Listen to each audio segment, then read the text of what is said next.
You are now listening to the Old Head, New Head podcast with your hosts, Eric Iberg and Ethan Shafer. Goddamn kids. Shut up, old man! All right, I got some Jamaican rum. I got 4 doobies. I have Got some one water and some flavored beverages. And a notebook. one XL Modelo. Hell yeah, buddy. I mean, we could kick it off. Let's start it off with why we're doing this. So, for everyone listening, let's give them a little backstory. So, just so everyone has the voices, I'm Ethan Shafer. I'm here with Mr. Eric Iberg. Iberg, say what's up to everyone. What up, everyone? Stoked to be here today. Yeah. So we decided to collab on this and put something together.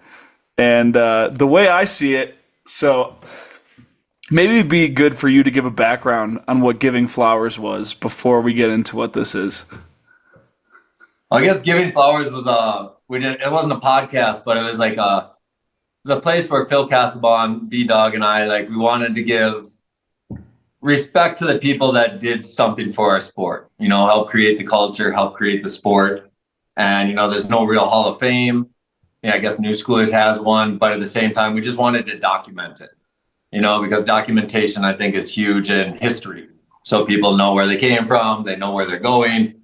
And so Phil and I just decided to go live on Instagram as much as we could once a week for 30 straight weeks or something, and just tell people how awesome they are.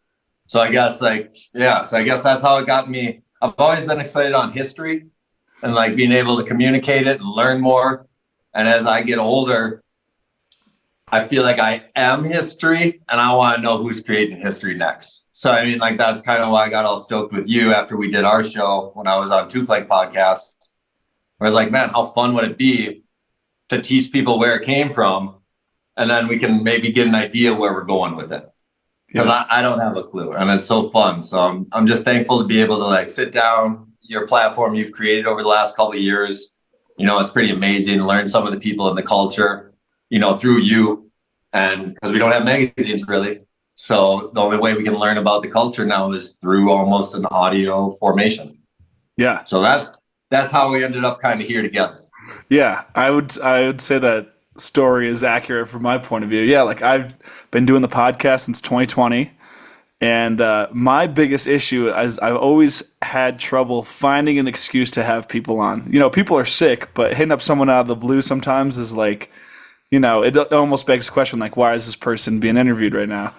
So when you were like, yo, let's do something, this was the perfect opportunity to showcase the sickest people. And it doesn't matter if they're still competing. It doesn't matter if they're an old head that hasn't been in the game for a while or they're a new head, that's busy every week. But it was just I think this is going to be a great opportunity to just talk to people. I can't wait to see the questions that you ask the young guys. That's that is what I'm most excited for. I'm just excited to showcase, people that make change, right?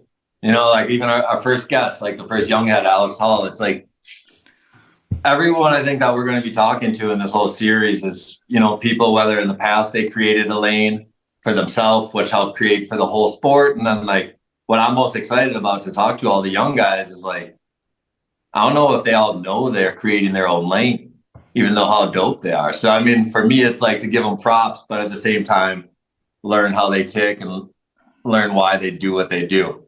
Yeah. And see what they want to create, because I'm so interested in what they want to do. We'll find that out, I guess. Yeah. So I'd say the mission for this whole show is for me to meet these old heads and ask them questions from a young man's point of view, while Eric, helps facilitate conversation. And then it's a chance for me to introduce these new guys to Iberg, show them what the new generation's all about, and just get that interplay between the two generations. It's a great opportunity for these guys to talk to you. I appreciate the opportunity for you to facilitate me getting to meet the legends. And vice versa, man. I just thank you for the platform you created, and even how you're trying to expand it for other people to have an opportunity to tell their story, because we can only watch so many tricks and be like, he's the illest. it's like what they create and how they do it and why they do it it's the most interesting. So like, thank you to you, man, and everything you did, and all these young guys we'll get to talk to. So I appreciate it the same way. Yeah, respect.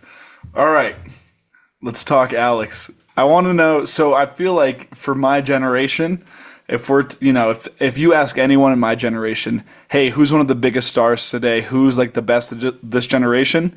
They're going to say A-Hall within the first 3 people that they mention. So for me, he was how old are you again?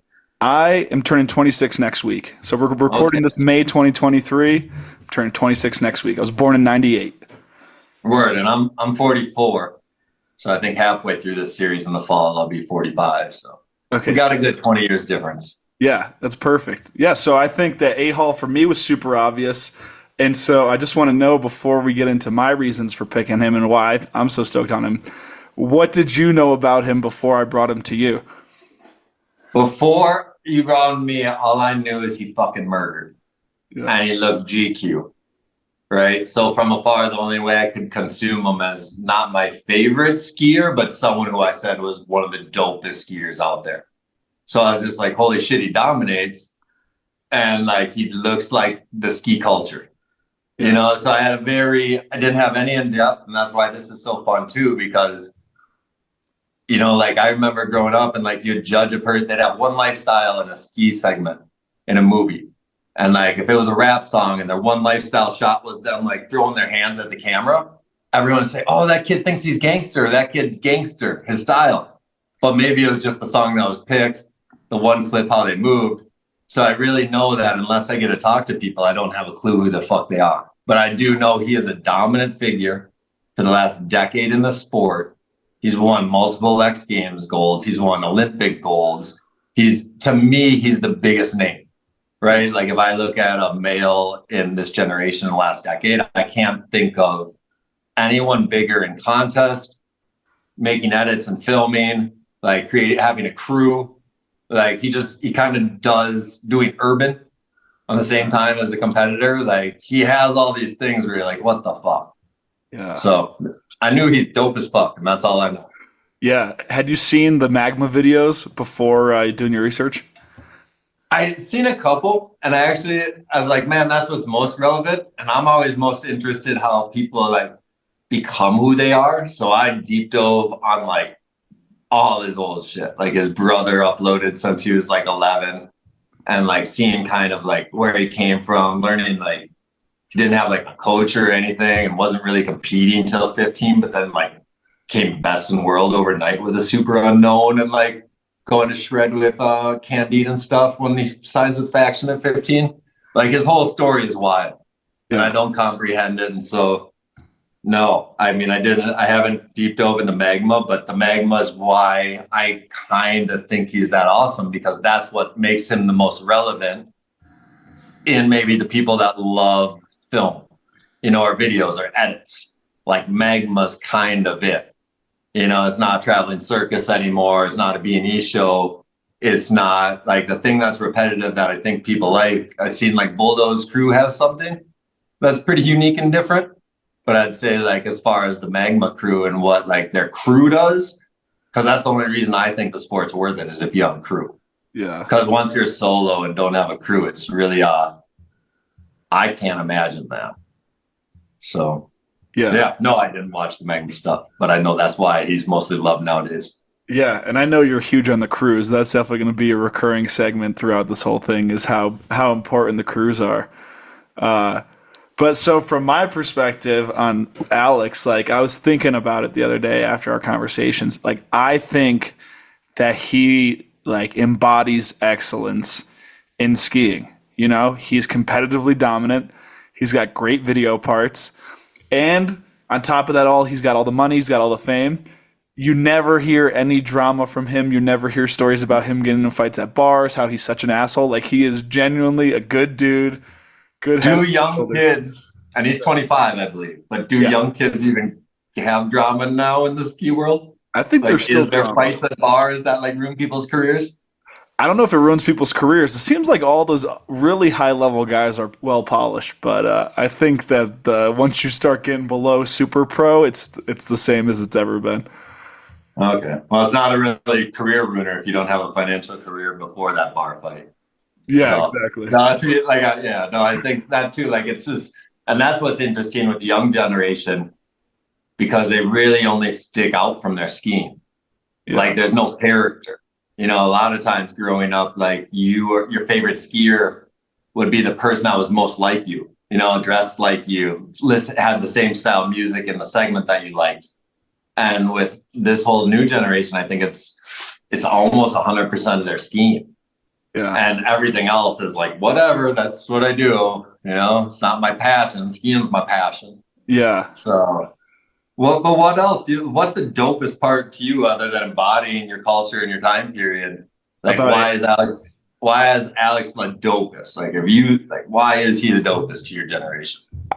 What I'm most impressed by is how the hell do you have the time to do everything that he's doing, you know? Like, he'll go from doing a street trip. I think it was last X Games, not the most recent one, but the one before, where he was just out filming for MAGMA 3 all season. You know, like, you're in the streets in North Dakota freezing your ass off. You pull up to X Games, shut it down, and then keep going out to the streets. So that's what impresses me, is how someone can be that good all the time, year round. And just I think it's the formula. Yeah. Like, and that's what makes him special. But, you know, if you look at it, Tom Wallace did that shit back with Good Company. Yeah. He was murdering it and winning X Games. Henrik Harlow does it still, like, at the present, you know, not at like the Alex kind of Americans level, but it's just, I don't know. I think it's the formula. Yeah. Well, it seems like of those guys you just mentioned, it seems like Tanner is the only other one that fits that mold, where they're filming year round, they're competing year round, and they're the best at everything they do.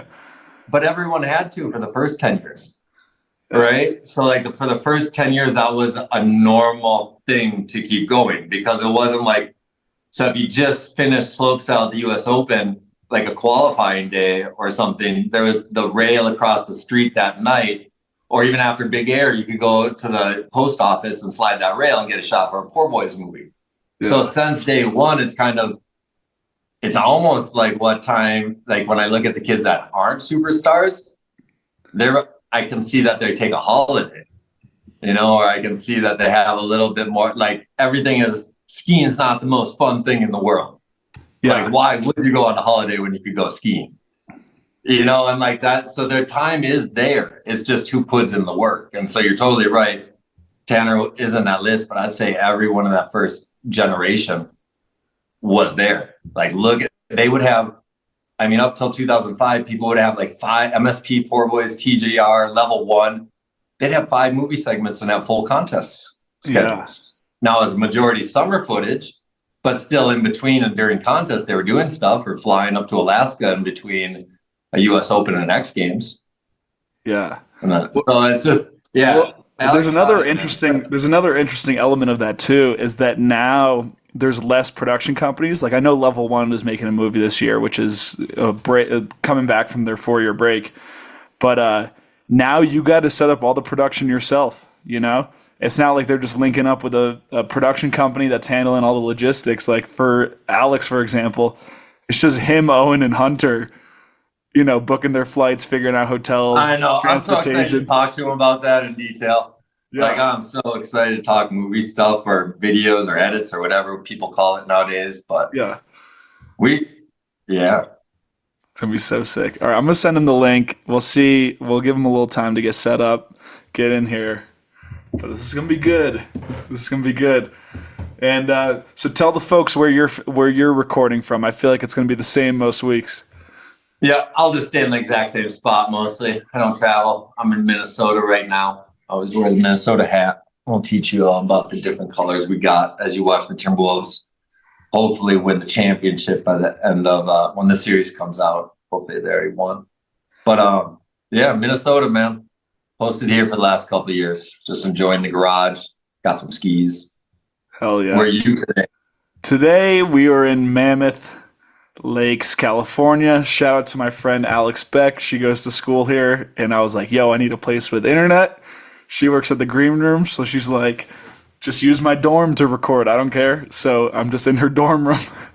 There's a school and there's dorms in Mammoth? Yeah. I don't even know what school we're at right now. It's like called, on the map, it was like Sierra East College or something like that. I'm not sure if it's a community college or what, but yeah, she's hooking it up with the Wi-Fi, with the bathroom, with everything. This is a good spot. This is a struggle. This is a young man's struggle, Iberg. I'm living in the van. Got to find a place to shower. It sounds pretty awesome, man. It's awesome. We've been here for about, me and my buddies, about a week now. We're just riding the May weather, driving up to Mount Hood right afterwards. Yeah, Mammoth, Southern California, just 60 on snow every day. Yeah, fucking awesome. It's awesome. Like, just not like thinking about not skiing if it's just breezy. Like, maybe I'll take the day off because tomorrow will be 80 and sunny.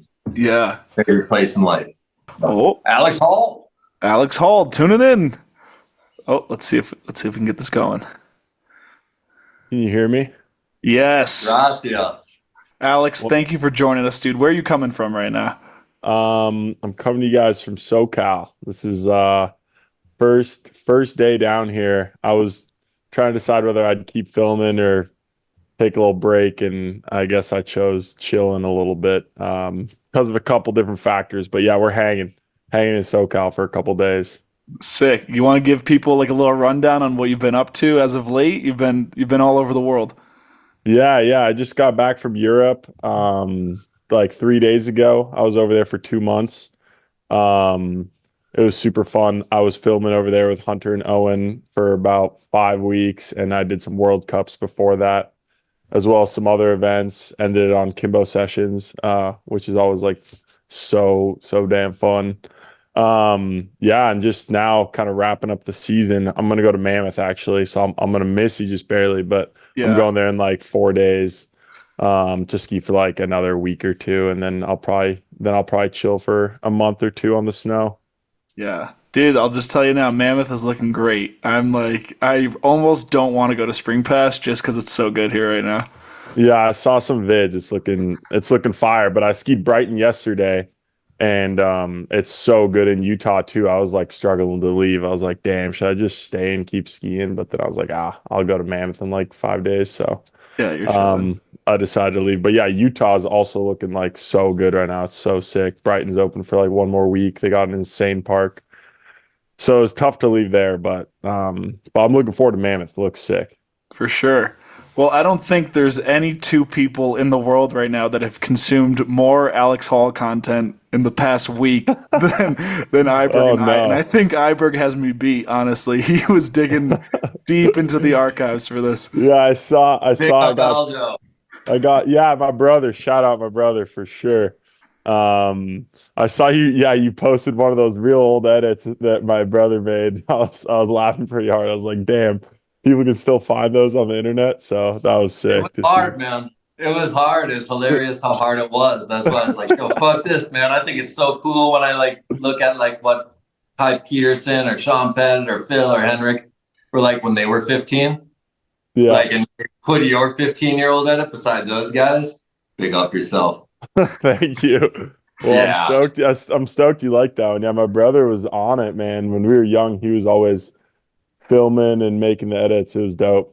Yeah, let's dive right into the young Alex. I mean, I've listened to every single podcast you've done, and it always starts the same way. But I think we're gonna try to pry a little bit more out of you. So, all right, love it. You were born in Alaska, correct? Yep. And then you moved to Switzerland. Yep. Okay, so this is where we're going to switch it up, and this is what Iberg and I were wondering. What do your parents do for work? I figured it out. Time out.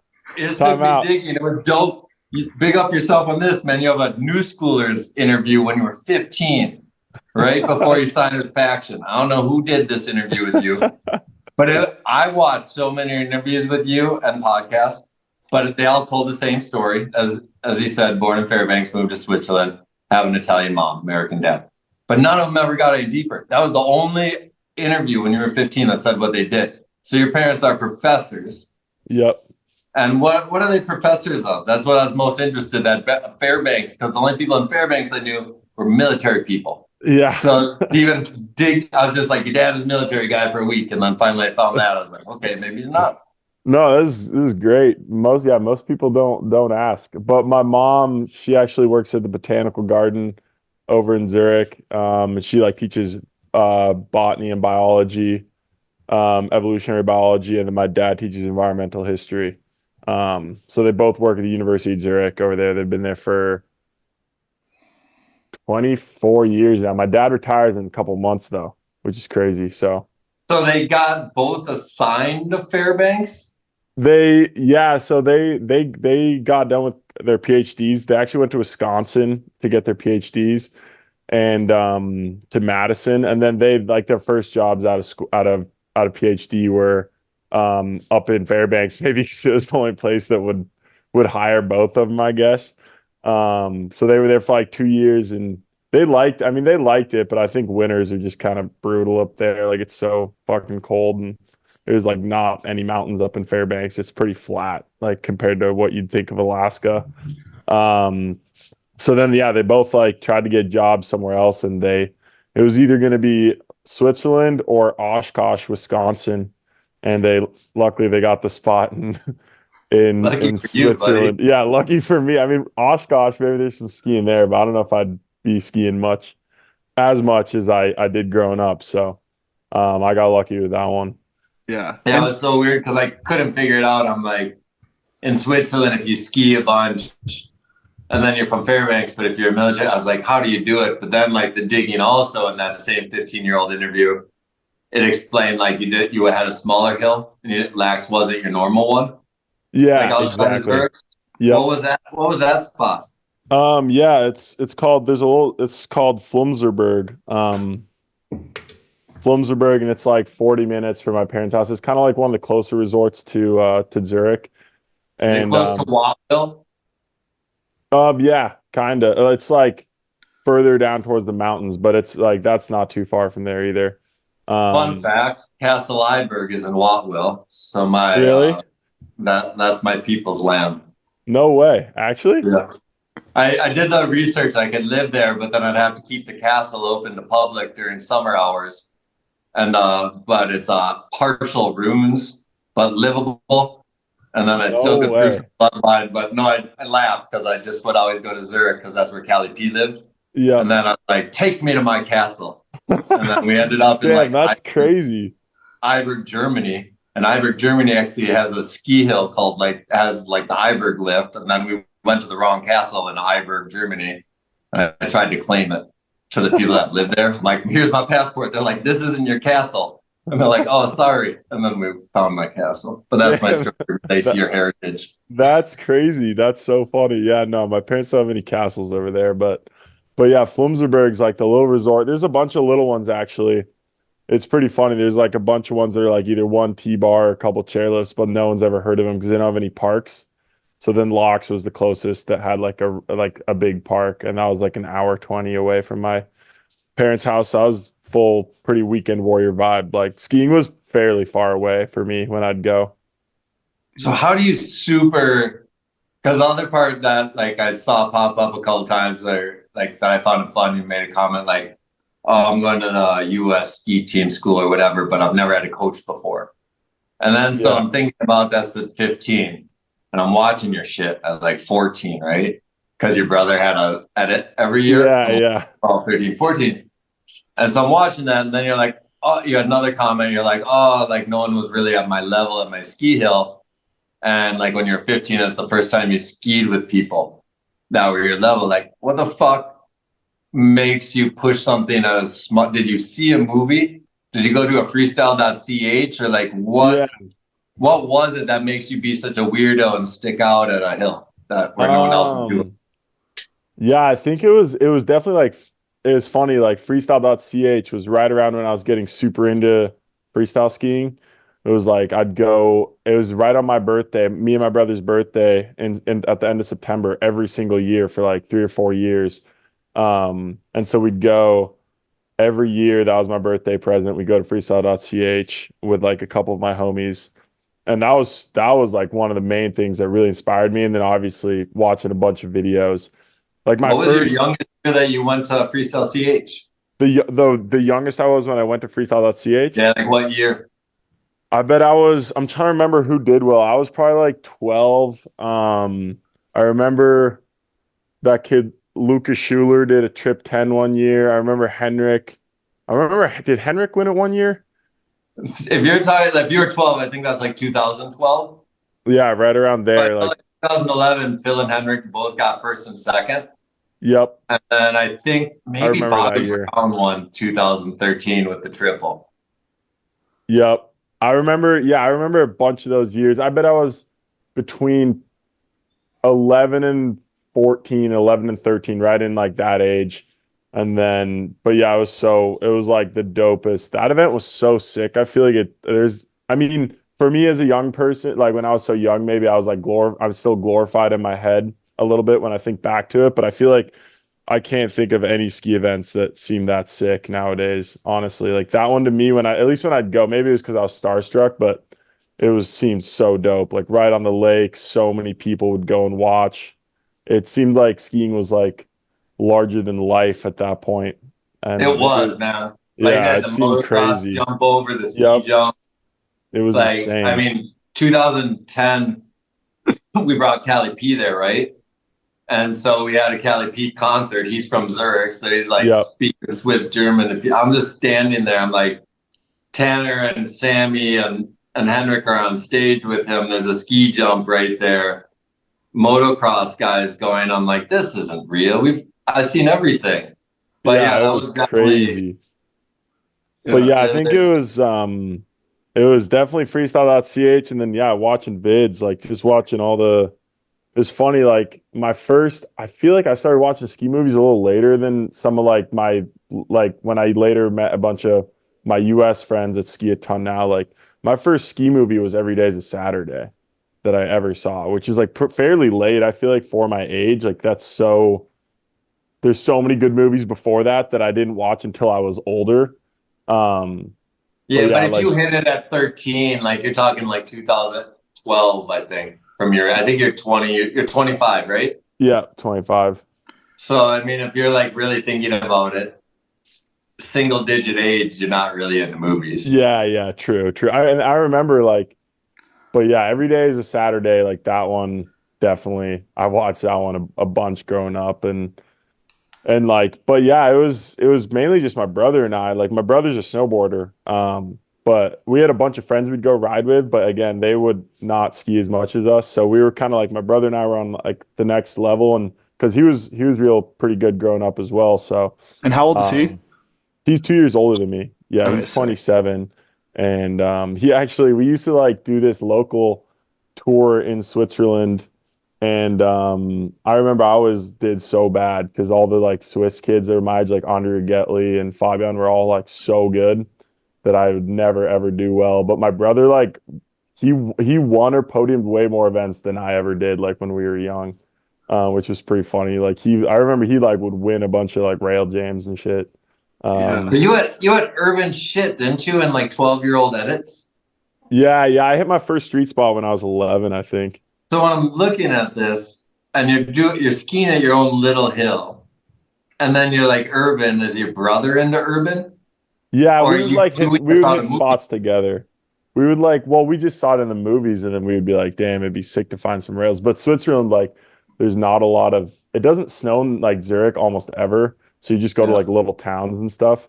But yeah, we would just like find little rails, and my brother was like, we were both into trying to hit street or do whatever we could. So yeah, first spot was when I was like 11. It was like some tiny little flat bar or like some, I don't know, something super goofy, but it's fun getting into it. And like I remember still like every year I'd try and hit, like if there was snow somewhere, I'd try and like hit some street rails, or like if it did like randomly snow in my neighborhood, because I kind of live on up on one of the hills above Zurich, so it would snow up there a little bit sometimes.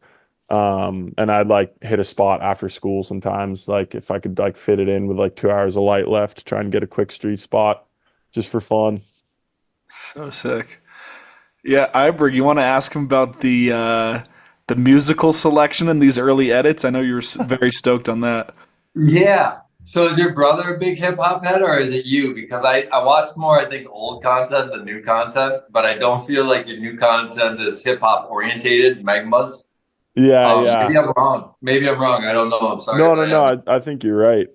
I'd say it's. I mean, we're both into it. I'd say it's like mainly my brother for sure, because he would like filming the edits. He would edit them. He'd pretty much choose the music for all of them. So my brother was like mad into all that stuff, and I was too. But I feel like I was maybe just a little younger to where I like wasn't opinionated about it as much as he was. Like I was kind of just following whatever he liked. But yeah, he loved like all those songs. I remember we like buy them on iTunes or whatever. And then it was it was pretty hilarious. I look back on some of those videos and the mismatch between like the level of skiing and the songs we use is like comical, but I like love it because No, that we were makes me so want to watch the innocent, you whole know? thing Yeah, because yeah, I love exactly. this style of music. I'm watching little 12-year-old be like, yeah, fuck yeah. But it brings me to this like, so is your brother as tall as you? Yep, yeah, he's pretty much the same size. Okay, so Yeah. the only thing that's not that mixed wasn't the level of tricks to the music, but was the clothes to the tricks. Now I'm Oh six yeah. three, and so I get you're 6'4", so I've been 6'3" since I was 15. Yeah. And so like I get being tall and I get wearing like the things, but you've always been the same style. So were you ever into the culture of the music, or was it just like that was the dope music because my brother likes it I think and it was it was more that definitely because yeah, the clothes were not baggy. And I still yeah, I don't really wear like super baggy stuff. I think a lot of time like my legs are so long and a lot of size stuff doesn't look baggy. But yeah, I was wearing like some crazy skinny stuff. Not because I wanted to. No, honestly, I don't think I had an opinion on whether I wanted baggy or not. I was just like wanted to ski. And I didn't yeah. even like honestly think twice about it. So to that question, like I don't think culturally I was that invested in it. It was more like my brother was hyped on it and I obviously thought the music was sick. But the whole like cultural aspect, I wasn't like that as much into that whole thing. So I was just kind of like wearing whatever I had, I guess. I don't And know. I guess I just asked that as a fan because I got so hyped as you as a little guy. I was like, yo, what if you had thick ass baggy clothes nowadays? And then you had some like gangster rap song that was custom and all hauled up. I'm like, yo, fuck. So I was more like a fun fan, like because I think your skiing's dope as fuck. I like watching everything you do, and it's so funny, just from the music selection. Like you can pretty much make people feel certain ways or have certain opinions or whatever. So I don't know, little Well, you man, he's I fucking still as shit. I appreciate that. Yeah, I mean, I'm stoked you're saying that. It means a lot coming from you. I look back at it and sometimes I'm thinking I'm looking super goofy and the whole vibe is pretty goofy, but I do fuck with it. I think it's sick that I Dude, think you have it's so sick much that fun. You know what edit I found of you today? Like I which said to one? Henrik right away, I found your backyard super slope style training edit. Oh Let, yeah, let yeah. me tell you, that was a hard one to find. But man, unbuckling the boots, going straight to dubs on tramps, fucking epic. Yeah, damn, you're digging deep. I forgot about that one. Yeah, that was my brother's idea. I think he thought that would be super funny.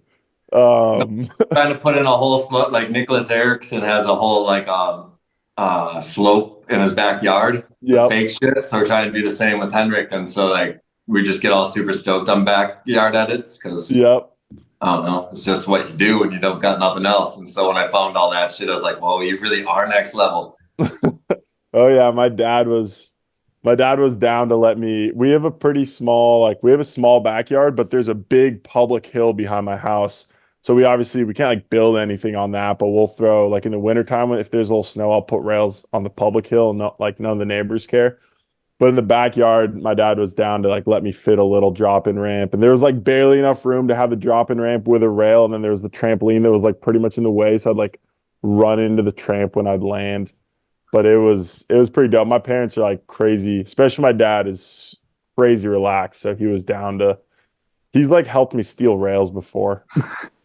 We've like gone to junkyards and like jumped over fences and he's like down for the cause when I was like 12 to help me get like I'd see some PVC pipe behind like a gate and I'd be like, damn, that PVC looks so sick for the backyard. And he'd like help me steal it. So he was pretty down to let us do whatever and be like, I don't know. I always appreciate how loose my parents were with everything because that was like like looking back at those vids, I'm like, damn, that's so crazy. They let me just like fuck up the entire backyard and like shit would get so muddy but they were like down. So that was sick.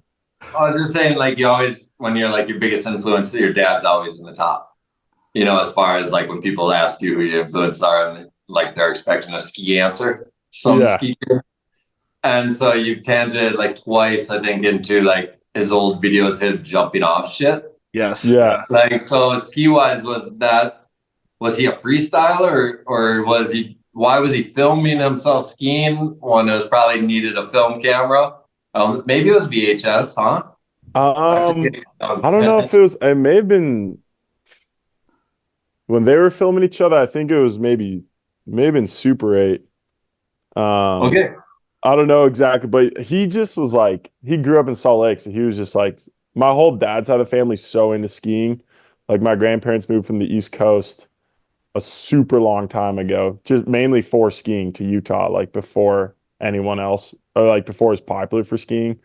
And he just grew up like they lived right at the bottom of Big Cottonwood. So he grew up like 10, 15 minutes from skiing and just got crazy into it. And him and his homies were just down to get it and send shit and film it. So I wouldn't say like I mean, obviously it wasn't no like professional freestyle skier back then because it's so long ago. But he was just like into it. He probably was like, he skied a lot until he went to college in California. So, but yeah, but dads are superhumans. If you're kids and watching them on the screen do shit, that's cool. Yeah, I mean, you jumped off that. Fuck yeah. Yeah, I remember like we'd always go for Christmas to visit my grandparents to Utah, and he'd always pull out the old home movies and show like the vids of him and the homies going off shit. And it's funny actually when I was like 11 or 12, right in there, maybe 10 or 11, my brother was a snowboarder, so I wanted to switch to snowboarding. So I snowboarded for a whole season when I was like 10 or 11. And then one of my dad's good friends who he did all the skiing shit with, we were like visiting in Christmas or for the spring, and they showed me the old vids, and my dad's homie was like, damn, like you see what we were doing? Like you should start skiing again. He wanted me to, my dad didn't care, but his homie was like, you should ski again. So then I like got inspired to ski again from watching those vids. But if I hadn't watched those vids, or my dad's homie wouldn't have told me to like try skiing again just to see if I like wanted to do more freestyle.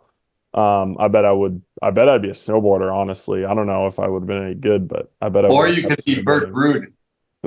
I don't think I got the talent to be Burke Rude and do both. I think you do. It's just what your energy's at. Yeah, true. That kid is crazy though. Every time he posts a snowboard clip, I'm like, holy shit, I would kill myself if I tried that. Yeah, that's true. Well, big up dads, man. That's awesome. For real, yeah.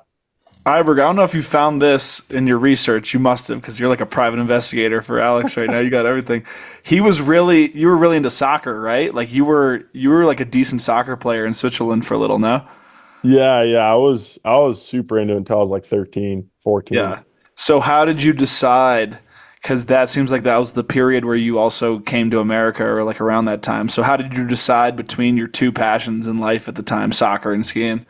Yeah, pretty much like I was playing a shit ton of soccer just because like almost everyone does in Switzerland. When you're growing up, you just like join the local team. But I was playing a ton, and then I made I did tryouts or this guy like scouted me to do tryouts for like the city team, the big team. And I made the team, and then I was practicing like 4 or 5 times a week plus games on weekend. And I was chill in the summer. Like I was super down, even though I had to like take a train to get there. But then in the winter time, it was like so conflicting because I felt like I always wanted to go skiing, but I'd have all these games and practices.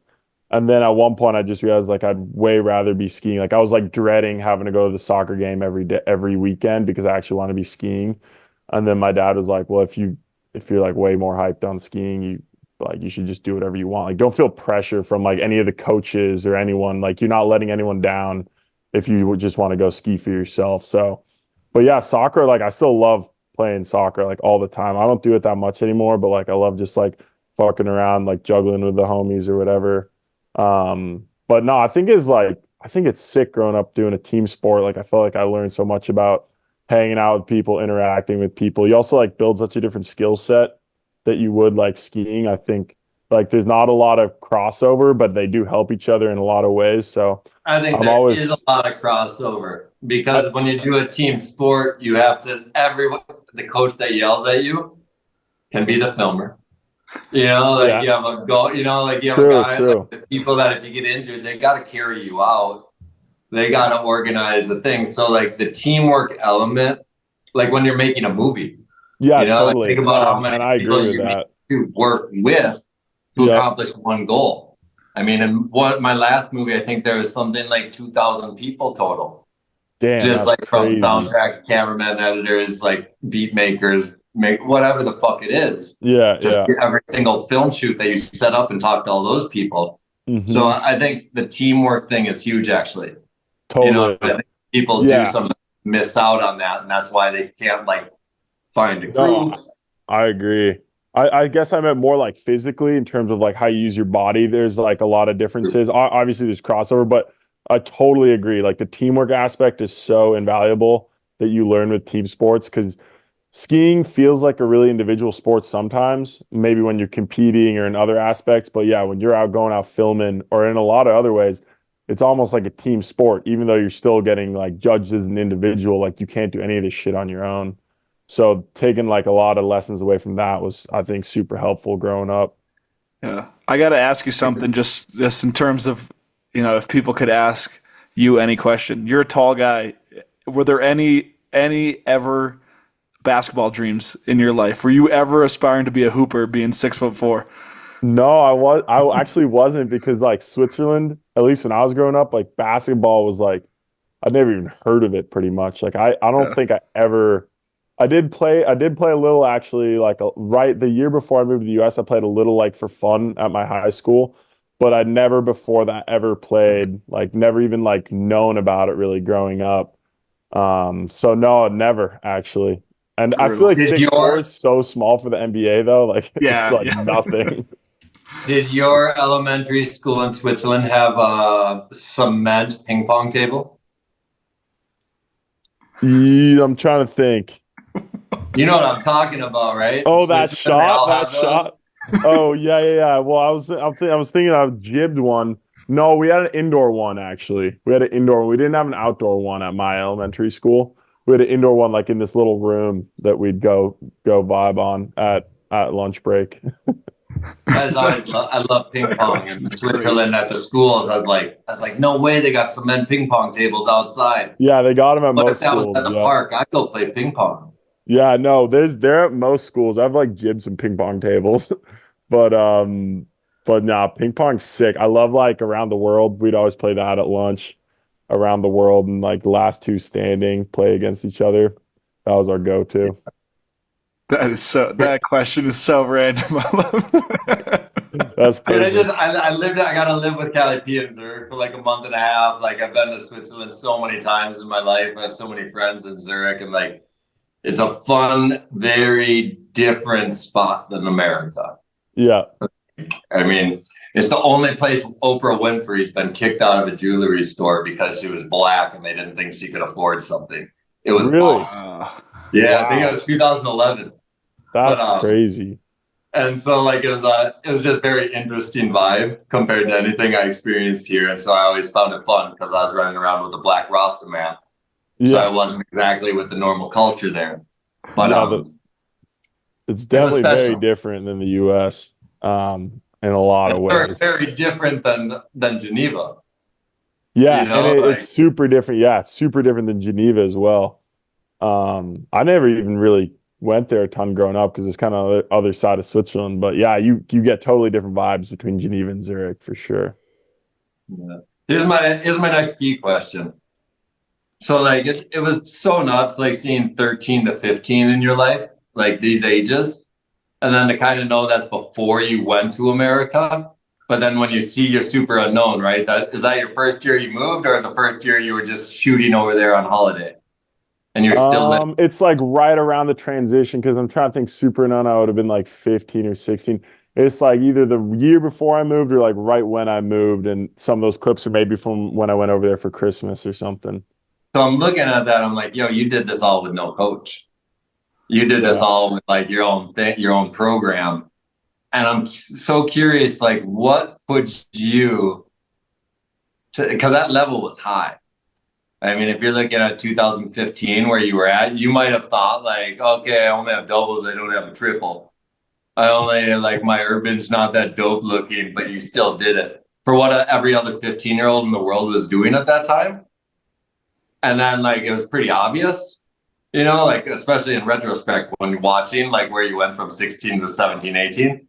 And what the fuck makes it go, like what kicked you in the ass to be at such a, like, do you train on trampolines? Do you just study shit? Do you mental shit 80% and then go execute it all the time? How do you do it at such a young age? Well, thank you. I appreciate that. Yeah, I don't know. I think I definitely grew up tramping a lot because my parents got tramp in the backyard. So that helped, like just air awareness kind of vibe. But I think for me, like my biggest thing, I honestly felt like I was still a lot worse than like, for example, like Andre Gettley was always such a child prodigy. Like he was, and like Fabian and Lucas Schuler, like all those Swiss kids that were kind of similar age to me, all felt like they were so much better than me. At least did either of them have an urban rail at age 15 or 14 or 13?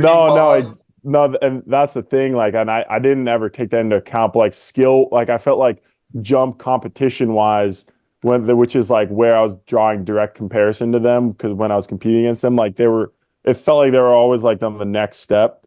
So that probably motivated me. I think also just it sounds so. Every time I say it, it sounds so cliche, but like I loved and still do, but I loved it so much that like I would ski in like my shitty backyard setup as much as I could all the fucking time, every fucking day pretty much. Or if there's like an inch or like a dusting of snow on the hill, I'd like pull out a rail and like I'd ski. We like had a light, I'd ski it after school for like hours because that was the only shot I'd get until the weekend where I could actually go ski a little further away. Whereas like all those other kids grew up skiing in the mountains, so they got to ski all the time at the resorts 24/7, where I would only get like 1 or 2 days a week where I could actually go ski park. So I felt like I just like grew up with so many different ways of skiing that were not just competition and park skiing, and it just made me look at it so differently. That's why like if I was like at home and there was snow, I'd go and try and hit a street rail because I only had PVC rails in my backyard. So if I want to actually slide a metal rail, it was going to be a street rail because the resort was too far away. So that's like why I did. And like same like with the local resort I like skied most growing up didn't even have a park. So like I learned all my tricks until age I'd say 15. I learned into the POW because I was too scared to do them in the park. Like all my first dubs were all my first dubs were into POW. Like all my first inverts, like my first switch dub, my first dub 12, my first dub flat. Everything I learned was into POW because I was too scared to do it in the park. And I never had like the facilities growing up to train, like the water ramps or the foam pits. Like, yeah, I did trampoline, but so yeah, I actually grew up doing, I'd say, more other skiing than I did park skiing until I was like 16. So that's why there's like so many clips of me doing POW or street rails or other stuff in those edits. I got a question about those edits. I just got a question real quick. Like, did your brother see you as a child prodigy and was like, yo, I need to get my brother's name out there. Let's make these annual A-Hall edits? Or was he just doing that because you guys were just skiing all the time and he wanted to make an edit? No. He definitely didn't see me as a prodigy. I don't think either of us or anyone in my family, like I was just doing it because I enjoyed it. And I felt like I was always, at least to me, I always felt like I was a lot less good than a lot of the other kids. So I definitely never felt like a child prodigy growing up. And looking back, I still feel like even though like I was super into all the different kinds of skiing, I wouldn't say I looked like a child prodigy. But no, he was just hyped to film and make edits. And actually like a little later he stopped, but like we'd like film each other. Like when we'd hit a street rail, like I'd go and sesh it for a little bit till I got it. Then I'd film him and he'd session. There's edits on my brother until he's like 14 or 15 as well, snowboarding. But we just like to do it with each other, film each other doing it and like make edits of it. But there was never the thought of like, oh, or I don't think there was. I'd have to ask him, but I'm pretty sure he never like thought of it as that ever really. Did he go as hard as you under that little light in the backyard? Yeah, he was out there a lot actually. He was like he was going hard a lot, and then a little later he like definitely didn't quite do it as much as me, like around like 15, 16 when I was like 2 years younger. But he was still like super good. But then the main difference was he at one point I kind of decided whether I was going to go to the US to try and go like to sports school for it, and he didn't really have as much passion there, so he decided to like stay in Switzerland and finish high school there and then go to university. So that's kind of where like our roads split. But yeah, for a long time we were like on the exact same level, hitting the same spots, filming each other, which was super like awesome to have him. And I think it was really cool that he was snowboarding, not skiing, Yeah. because then instead of directly competing with each other, I never felt like I was competing with my brother. I always felt like we were doing it as a thing together. I wasn't like always trying to best him because he wasn't doing the same thing. He was doing something different, which was really cool. Yeah. That's the OG crew right there. That's crazy. Yeah, So yeah, did you it's have dope. goals when you like kind of that age? Like, were you like, oh, I want to go compete. I want to be a world. Because I mean, probably Andre, right? That's his name, the Swiss kid. Andre, yeah, Like for sure, he had an Olympic dream, right? From a youth yeah. with the pattern. Like, was that your passion? Like, were you like X Games, Olympics? Was it movie? Or like, what put you to want to do something every day? No, it's funny. I've never feel like I do remember when I was young, I was like, I really like when I was like 10 and 11, I was like, I really want to do a ski competition at some point in my life. Like, I just want to compete once, see what it's like. And then when I was like 13 or 12 or 13, I did my first like little rail jam. But I remember that was always like goal of mine. I was like, I just want to do a comp to see if I like it. But then when I started competing, like I never had, I still remember super well, like talking to one of my friends back home and he was like, so like, do you want to become a pro skier? And I was I don't know. Like, I don't know if I want to be like, I want to become a pro skier. I don't know if I'm good enough, but I'd like, my dream would be to like film in a movie or like have a video part. That was what I said. I never had like the dream of being an X Games gold medalist or an Olympic gold medalist growing up. And I think I'm not a very goal oriented person. I think I have like extreme motivation during a season and like in terms of goals on a season, like one year to the next. But I've never like seen myself as a person that plans like 4 years ahead of time to like meet a specific goal, like an X Games medal or an Olympic gold medal. Like I just take not every day one step at a time, but like I try to take every season at one step at a time. So like growing up, I never thought that far ahead. I just like wanted to go ski and like I wanted to see if I could. And then when I was like 14, 15, I was like, I could tell I was pretty good. And that's when I kind of had to decide if I wanted to go to like a sports school to like pursue it. But I don't think I was like super, I mean, I think a little later when I was 17, 18 in that age range, and I was like, I'd moved to the US, like made the US team. Then at that point, I was like, yeah, like it'd be really sick to like compete in a World Cup or like do well at a World Cup someday. But I was never that kid who was like 4 years old who like wrote on his thing like I want to compete in X Games one day or I want to win the Olympics. Like that was never me. I was like that wasn't my vibe really. Mhm. I gotta. So you had two academic parents, and even though your dad has a background as a ski bum, in Utah, did they ever force you or like highly encourage you or just even ask you like, hey, do you have any you want to be a skier? Do you have any academic pursuits that you want to follow? Would you maybe want to go to college, or was that just out of the question? No, like I think they were like so mellow going that they were down to support me with like they if as long as they saw that I worked hard and had passion, like that's what they cared about. And like I think I was just like growing up, like just seeing like my brother's really smart. Both my parents are really smart. So I feel like just the environment I was in growing up just like led me like I've always had really good grades. But I've never been like a nerd or like super into it, but I'm down to like just do a good job at it. So like growing up in high school, like I'm going to university actually, like I've been going the last couple of years just online. But they never pushed me because they saw that I had such a passion for skiing and I wanted to do it like I wanted to execute it on the highest level. And then if I could also like do school along the side and do it like decently, then that's like all they cared about. But they never once were like, you have to get really good grades. You're like, you have to go to college after this. Like, I think maybe because I kind of expected it out of myself, but that was never like a conversation. And to this day, like they are hyped that I'm trying to go to university and like get a degree, but they like if I didn't want to take any classes, they would never say anything about it, like they would support me whichever way I'd want to do it. And are you doing that as a backup plan? If you ever leave skiing, or are you just doing that for yourself? What's your motivation for trying to get a degree? I think it's a couple different things. I mean, obviously like backup, I don't know if backup plan is the right word, but just like if there is something after skiing or if my passion changes or like veers, then like falling back on something like that. The other thing is on the US team, they pay for your college. So I might as well do it. That's kind of like with the boat I'm in is it's free. So I'm like, even if I don't love it and it's free and it It's doesn't an opportunity. it's an opportunity. It's not taking away from my ski time if I'm doing it online. Like I can manage both. So it's just an opportunity. And I honestly, even though online can be pretty like repetitious and boring, I like the challenge. And I think using my brain in a different way that's not always thinking about skiing is actually really healthy for me. Just kind of like having a couple different things going on in my life when it feels right. Like I won't do classes in the winter, like in the spring semester. So like actually classes for me start today, but I haven't taken classes for like the last 4 or 5 months.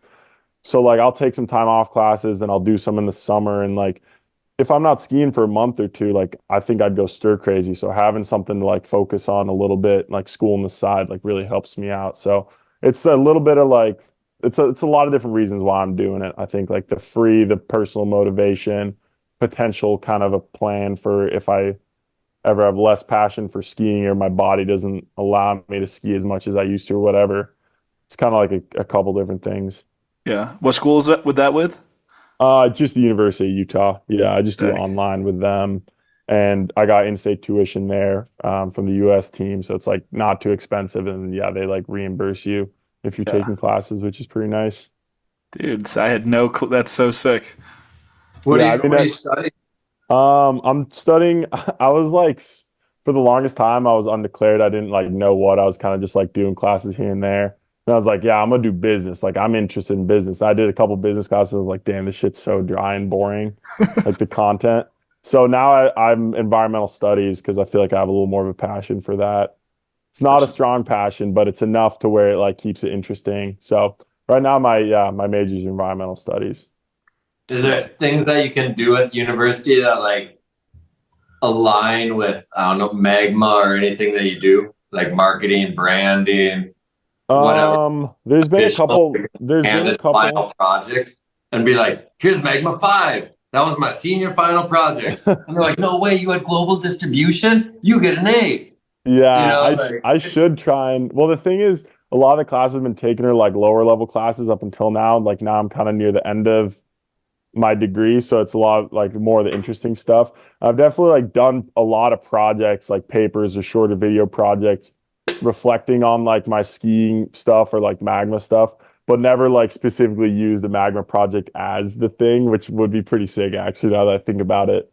Or like because I because think it's after such a doing dope, like with school, right? Like I got to deal with this jib skin apparel kid, and he's just started freshman year. And I'm like, you know how awesome the business of 2 years is that you've had, and now you're going into school and you get to say like you already have a business in all your business classes. So every time you raise your hand, you're asking your teacher for the answer for your business, yeah, right? exactly. Yeah, So it's just like a fun thing that he gets to use at 18, but like you have that opportunity too. You're like, yeah. hey, University of Utah, you want to throw our premiere? They're like, no way. Like you're like, I can make money for you. I can give a final project. Like it's you have so many cool resources. Totally. So this sucks because your most important is the business and accounting, but they are the most boring two classes in life history. That's Yeah. why they don't teach them in public school. So boring. Yeah, I think also the fact that I do everything online, like and a lot of that business stuff I think is really dry, but if you could be in person and interact with people a little more, like that's kind of what brings it to life and find like Yeah. real life scenarios. And they try and do that online, but it's like really hard to, especially if I'm pretty busy traveling and stuff. Like I'm approaching school in like not a minimal aspect, but like I'm definitely not going like above and beyond to interact with my other Yeah. classmates when I'm like in a totally different time zone. So I think that's where I like lost some of that interest was just like I think if I would have been going in person, it could have been completely different. But yeah, just online, I didn't have Wait, it wasn't wasn't it for me. You got to figure out a way to send Owen there. Yeah, exactly. Yeah.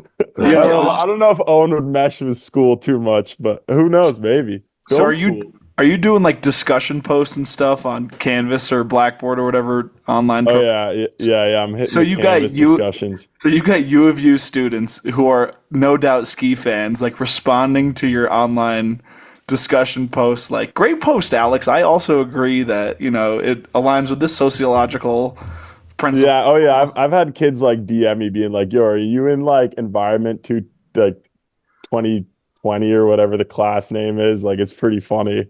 That's That'll happen for sure. that's wild.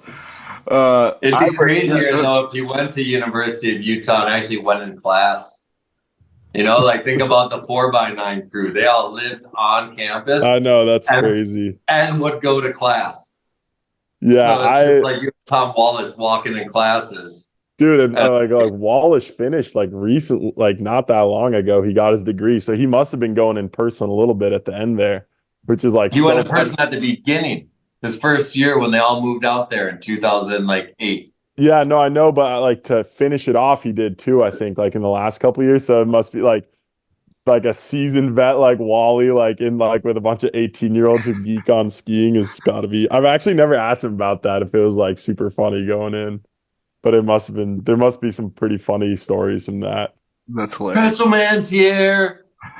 I mean, I've had some pretty funny ones. Just like if I got to go on campus, like get my student card or whatever, and like many times where people come up and they're like, "Has anyone told you look like exactly like A Hall?" And then I'm like, "Yeah, because I am." And it's just like such a funny interaction there sometimes because I think a lot of kids are like, "What?" Kind of taken aback that I'm trying to go to school or like doing school or whatever. So it's pretty funny getting some of the reactions sometimes. So you said the U.S. ski team pays for your tuition, and so you could have gone anywhere, correct? No, so there's like limitations. Like they used to have a deal with Westminster, which is a college in Salt Lake City, and that one was also free. And then you can get, as an athlete, you can get in-state tuition at most state schools. You can get in-state tuition, which is sweet, but they'll only pay, like the team will give you, I think it's like 12 or 15 grand a year to use for school. But if you go over that, then you got to pay.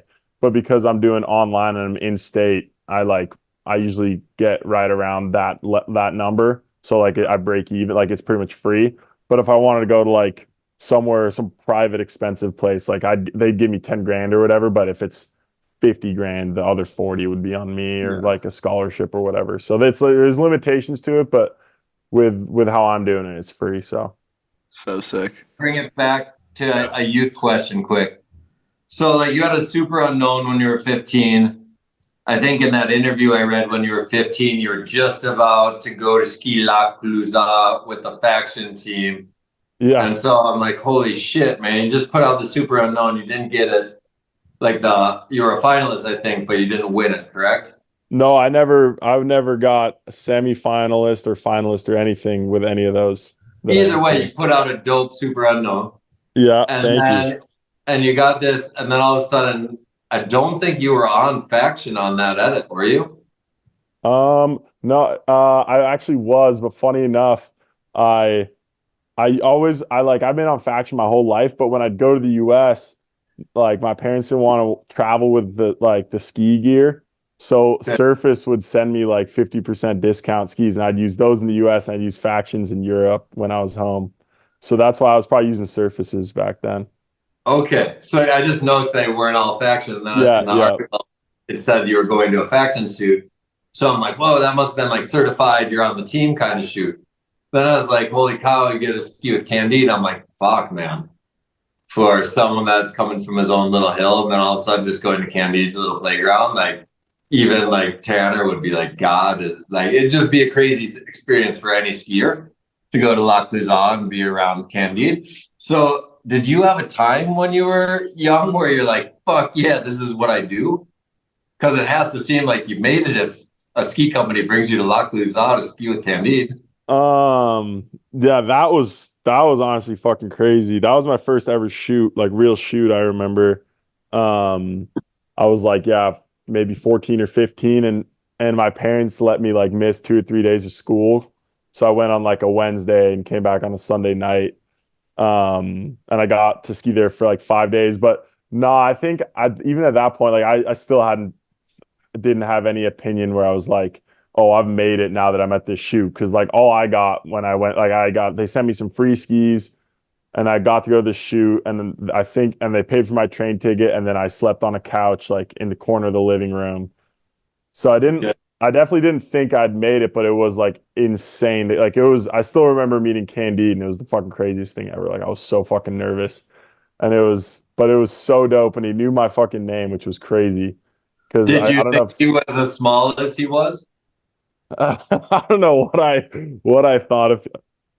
I'm Was just I? saying you're huge. Like No, in yeah, my yeah. head when I was like, I was definitely taller than him because I was like, again, like you, like tall my whole life. But no, I didn't think about that. I was just starstruck. I was like, damn, that's fucking Candide. It's insane. And he knows my name. Like, that's so sick. And like, Tim McChesney was there. Actually, Corey Vangler was on that trip. And I remember like thinking C-Van was like the sickest fucking skier too. It was like so crazy showing up and they were like all at the crib like because I showed up a couple days late because I like didn't go for the whole shoot but it was like so dope. I think I only got like 2 clips in that edit. Like I didn't get a lot of clips, but it was really really sick. That was like my first time ever being around any real pros, like skiing around any real pros. pretty wicked first session. Yeah, insane. Like that was so I always think back like it's honestly so sick that Faction was down to bring me on that trip, but also that they were down to like send me skis when I was young because yeah, again, I feel like I look a lot of my old stuff like I think it's dope, but I think whereas a lot of other kids out there who were definitely like killing it hard on the comp circuit. So for them to be down and like send me discounted skis or free skis like at that age was like so dope. And being with them now, like I think my first pair I got when I was 11 or 12. So it's been 13 or 14 years with the same company, which is pretty sick. Fuck yeah, it is. Is that same team manager the whole time, or is that transitioned? No, it's transitioned. I've probably been through like 3 or 4 TMs now. I'm Damn. the longest standing soldier on Faction now, so it's pretty dope.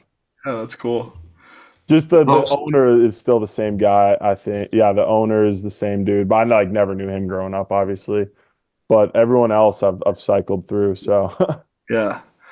Yeah. Iberg, I got some questions for when he goes to the US, but if you got some more Swiss era questions. Yeah, unless you can tell me, like, I guess you're the US after all this happened. So let's get into the US. Actually, can I have 1.5 minutes? Because I only pre-rolled 4 doobies and I'm all out and we're not even at 16 years old.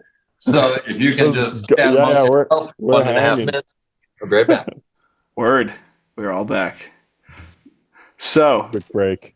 going to the US, Iberg, I don't know if you saw this, but and I think I might have talked to you about this a little bit when we did our episode on Two Planker a while ago. But you had a crew in the US that was composed of a lot of the names that we know today that were all going to school and whatever, but you guys aren't part of the same crews now. So do you want to talk about that era? I completely forget what the name of that crew was, but it was the Booze Boys? No. This is a Chronic crew? I wish we were that sick. No, I'm trying to remember what was it called? Rootless. Iberg. That's the name. That was the name of the OG Move to America crew. Yeah. Rootless. What crew is this? This is like me, probably first 2 years I was in the US when I moved there, like to go to high school there. And say the name of the crew again. Rootless. Ruthless. Rootless, as in they have no roots. No roots. Rootless, not ruthless. I get you. We're on the same level now. Yep, rootless. And it was like, yeah, a bunch of the homies, like a lot of the child, like Dakota, a lot of the child labor homies. Because we were like, it was mainly kids that we were going to, like, I was going to school with in Park City, and then a couple other kids who like lived in PC or a couple other places. And like, yeah, I was from Europe. We had a kid who was from Chile, kids from the East Coast. So yeah, we called it Rootless, which is pretty funny. But yeah, I was hyped on that. We like made a couple edits. We filmed some street for like a season or two, which was pretty fun. Just like randomly made a couple videos, but it was sick that we were all like jonesing and like down to get it, which was pretty dope. And did you guys all go to the winter school? A bunch of us went to the winter school, and then a couple of our homies went to like the high school in Park City, like the public And high did you school. go? Did you go to the winter school and graduate? Did you Yeah, finish that through 18? yeah. I went to the winter school just for my last 2 years. Like I did junior and senior year at the winter school.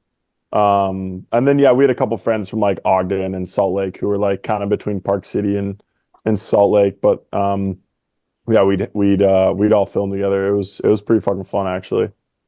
Were you guys taking that, to what degree were you guys taking that seriously? Like, were you going super hard on the spot selection? Were you really trying to, I mean, you forgot the name, so it couldn't have been too serious, but like, No, what was we that we like for you guys? no, we weren't going super hard. I mean, we also didn't like know any better, like I didn't know how to look for spots. Like I didn't know a ton. I just like knew of spots that I'd driven by or whatever, and we had like shovels, and I think we had a bungee cord, but we didn't have a winch, we didn't have a dropping ramp, any of that stuff. So like for the street stuff, we'd kind of just make it work. Like when we were all in Park City or Salt Lake and there was snow, then we'd like try and go film a couple park days if we were all around, because we were all doing like at that point we were doing some like the events kind of around the US here and there. So we were on like a little different schedule, some of us. So when we'd all be in town, we'd try and like go out for a couple days. And we had a friend who was super into filming, so he'd film them and like edit them. And yeah, we just kind of did it for fun. But it was sick while it lasted, and then we kind of just all a couple of us went different ways and had different interests. So kind of I think the motivation to like keep it going kind of came apart, but it was fun while it lasted. Yeah. Your super unknown edit was so dope because I think I shot every one of your rails in Salt Lake City 13 years plus before. Yeah. And it was so fun to see you do these spots because I know how people got worked going straight on and straight off, like in 2001. And it was like, man, that's so fun to watch you do that down, flat down at that school, Yeah. or whatever. I don't know. But it was just really fun to see your spot selection and that shit. Yeah, those were like that was at the point I think like now that I've hit a lot more spots, I've become a lot more picky and like think a lot more about what's been done or who's hit it or whatever. But back then, like I was just so down to hit spots. I was like, oh, this rail looks slidable. Like I don't know who hit it, or if I do know who hit it, like I don't care. I'm just gonna hit it. No, and you if I'm gonna didn't do that. fuck everyone murdered rail gardens. You're just like, I'm gonna go murder it. And if I'm gonna do the same trick as someone else did, like I was just so down to get it that I was. But that's yeah, I knew there's some very very classic spots and like the most played Salt Lake spots in that, but it's pretty. But sick. how fun is that as a 15-year-old, man? You're like, Totally, oh, there's yeah. a perfect in run. There's the down, flat Yep. down. Because the reason why we were able to do it back in the day was because it was kind of easy if it snowed, Yep. and like that's why we went to the rail gardens because you're like, okay, it's cloudy on the mountain. Let's just go to rail gardens all day. And that's what Totally. maybe 5 years of people did in skis and snowboarding. Yeah, and those spots were all so nice because it was like, at least for the super known, it was a lot of the time because I was actually like, yeah, the year or so before I moved there, like right around when I moved there, and I didn't know too many people. So a lot of those were just my brother and I. So like it had to be natty speed, or I'd pull the bungee myself, or like we'd pull it together and camera on it, like try and put the camera on a tripod or something.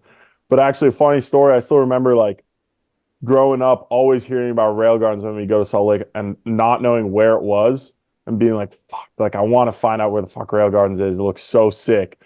And then one day we're just like driving to a store to grab something. And I look out the window and I see a rail and I'm like, no way, that's fucking rail gardens. And so we stop, we pull over, and it was in the car with like my dad, my brother, and I was like so hyped that I'd finally found rail gardens. And the best part about it was literally like 3 minutes from my grandparents' house. Like it was like right there. And I'd never like seen it or been to it. But that You're was crazy, man. huge. You said you were on New Schoolers as a kid. You could have made a thread about it and they would have gave you an address in 2 seconds with a map.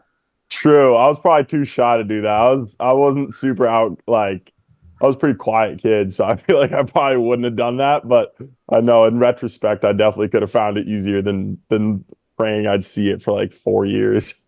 Yeah. Iberg, I got a question for you as our resident old head. You could give me and Alex some wisdom. How did you guys find your spots back in the day? That's a great drive in question. circles. But the best was, so in Utah, we had this awesome photographer named Alex O'Brien. And Alex created a thing called the Rail Book. And in the summer, he would drive around everywhere in Utah and take pictures. And so when we would show up in Utah, we would go to his house and he would be like, you want to see the Rail Book? And it was like this thick. And it was all photos. And you could just go through and pick. I want that one. I want that one. I want that one. And he knew where it was. He had a map. He's like, okay, this is what the setup is. This is what time we have to go. It's a hospital, so it has to be after midnight. This is a school, so it has to be on Saturday or Sunday. So it had everything we needed. That's so dope, damn. Wicked. Dude, that's insane. Where is that book, dude? I feel like that's like an important historical archive. That's a relic right there. It is. He was a genius because he brought in like full like the skateboard mentality as far as taking photos. Yeah. Because it was a big deal back then. Like, I was a filmmaker. The photographer got in my way, right? They were photographers. I got in their way. So we had to like just wait for them with nighttime setups, like whatever shit that they did, because it was a whole different thing. So it was really wild because it could bring in a whole new element to how you produce something, right? Because when you're making MAGMAs, you have a cameraman. He has an outside opinion. You have a fellow skier who knows kind of your abilities and what you can do that you're hiking with, talking about shit, like taking it, like, so you have two different people that believe in you maybe more than yourself that give you opinions. But if you have another one, it's like extraordinary, and also it gives new angles for how everyone works. Yeah. How the other camera has to work, how everyone should do shit. So yeah, it's fun. I don't like photographers, but I think they're dope, and I think they're missing in the sport. Yeah, I agree. That's fucking crazy. That's what he did. That's what you guys did for spots. I mean, it makes sense, but that's insane. That's so sick. Drive around in circles, right? Like, I mean, think about, like, it still went that way. Like, say when Wallace goes to North Dakota or Omaha, you only can have so many people, local people, being like, here's a spot, because their brain's not the same as you guys' brain, which spot is. Yeah, totally. Well, we got technology now, dude. A-Hall's big on the Google Earth. For sure. But that being said, there is so many spots that we find when we're going to a spot that we found on Google Earth that we would have never found on Google Earth, because you just can't. At least for me, like, I feel like I spent a ton of time on Google Earth looking for spots, but there's certain spots that you just can't get a gist for unless you see them in person.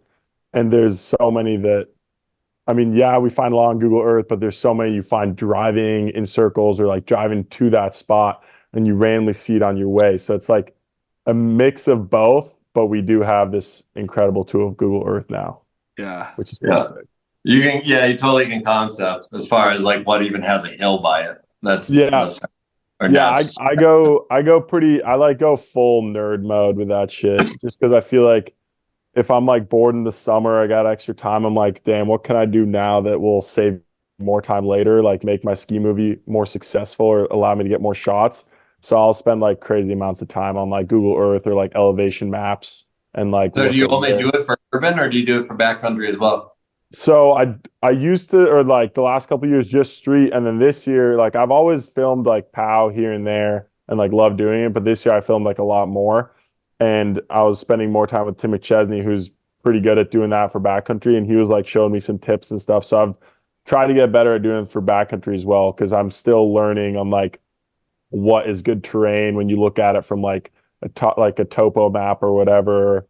But no, it's sick. Like for this, we just finished filming a movie with Hunter and Owen in Europe, and I was doing it a bunch to try and like at least find good zones to go look for spots, not specific spots, but just like what could be a good zone. So I was using like a lot of maps and that sort of stuff to try and direct us around.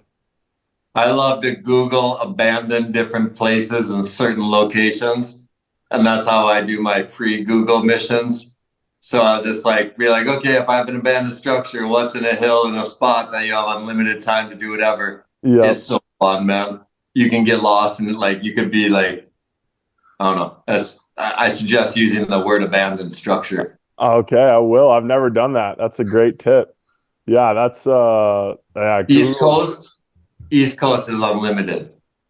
Oh, Like, I I mean, I bet. got inspired because I watched all B Dog shit. I'm like, where the fuck do you find that? And he's like, oh, we just drive around. I'm like, I wouldn't drive around. Like, there's got to be a way to Google abandoned. Yeah. No, he's the I've never hit street anywhere past the Midwest. Like I've never been to the East Coast to hit street and I want to so bad. And like a lot of like Phil's the spots he finds, the spots he hits are so inspiring because they're so sick.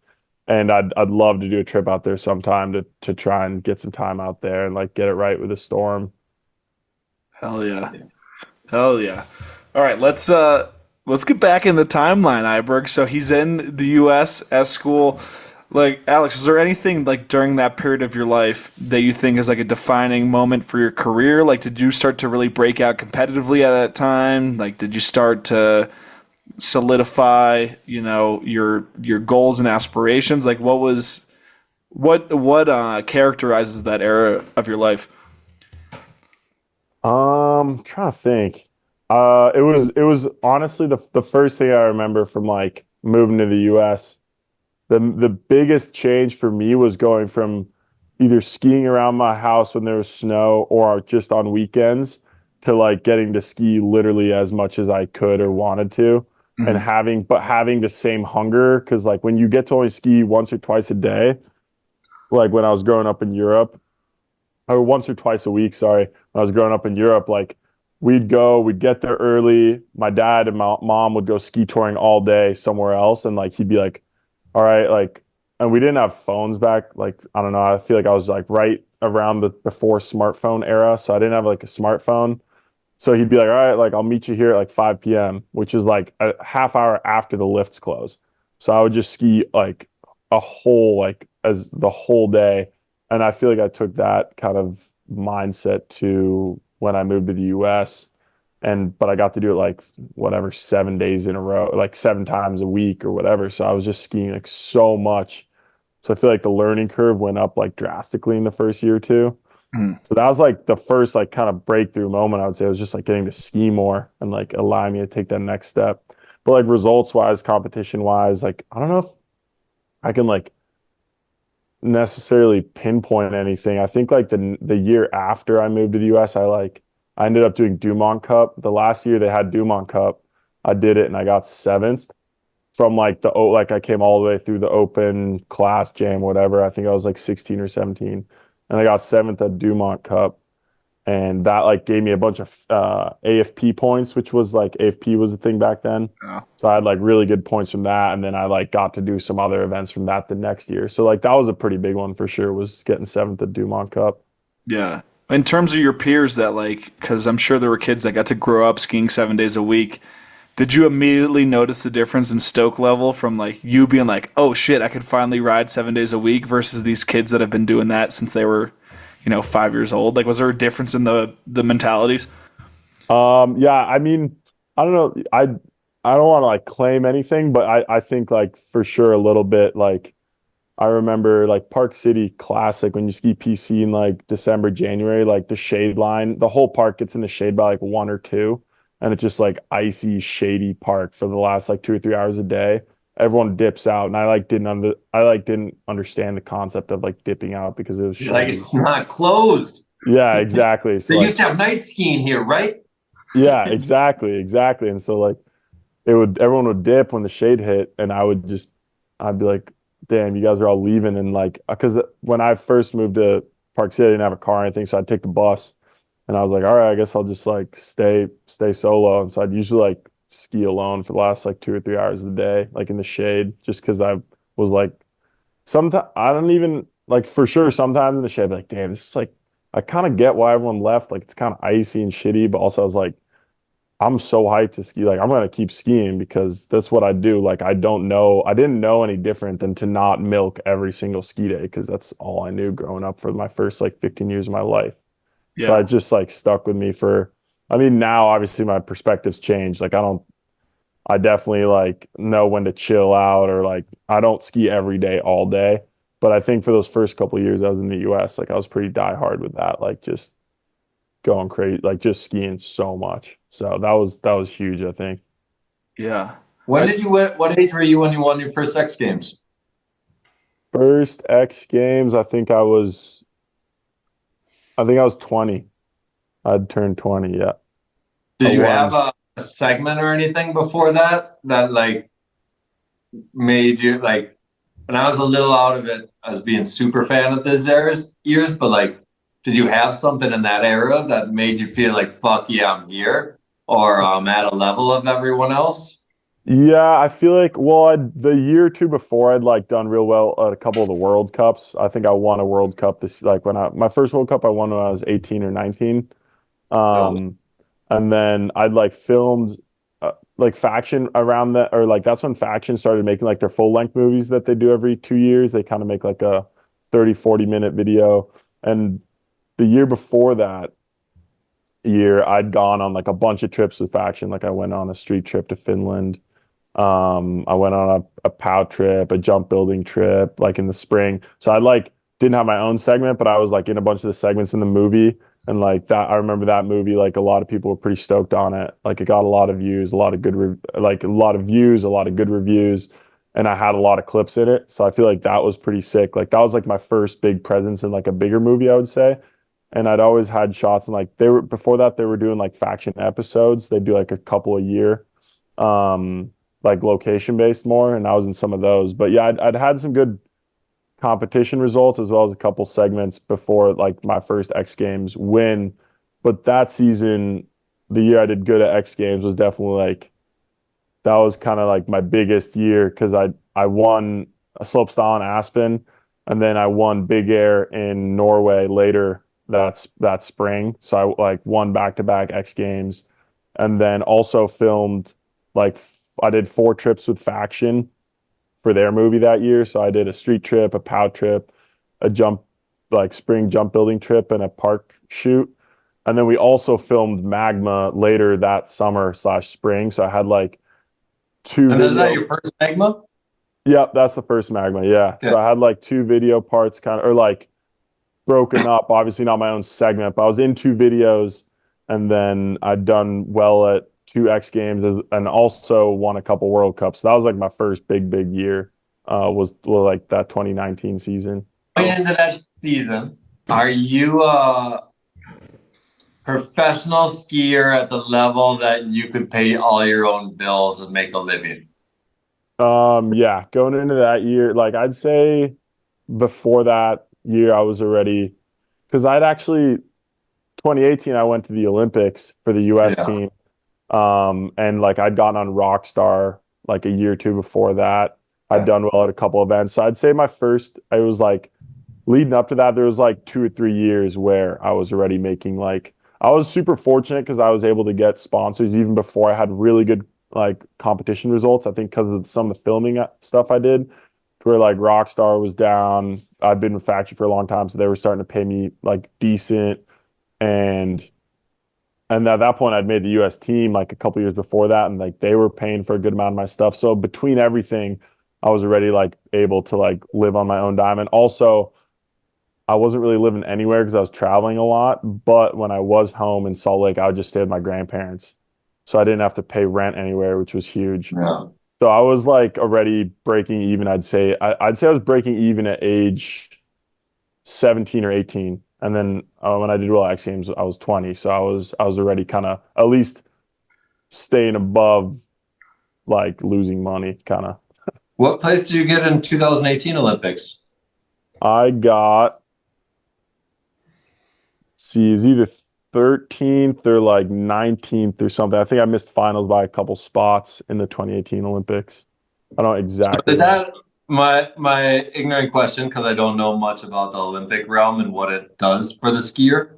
Yeah. So when you go to the Olympics, does it do anything? Like, did it make a difference in your career? Did you get new opportunities?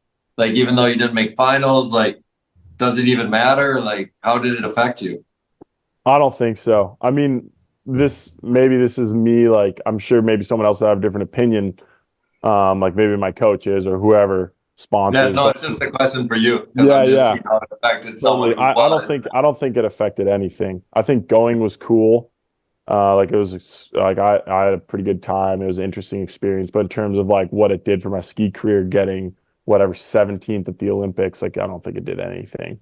Like it was sweet to go and like make the team and be like associated with the US team because that was like after Sochi where the like making the US team was such a big deal because their talent pool was so deep.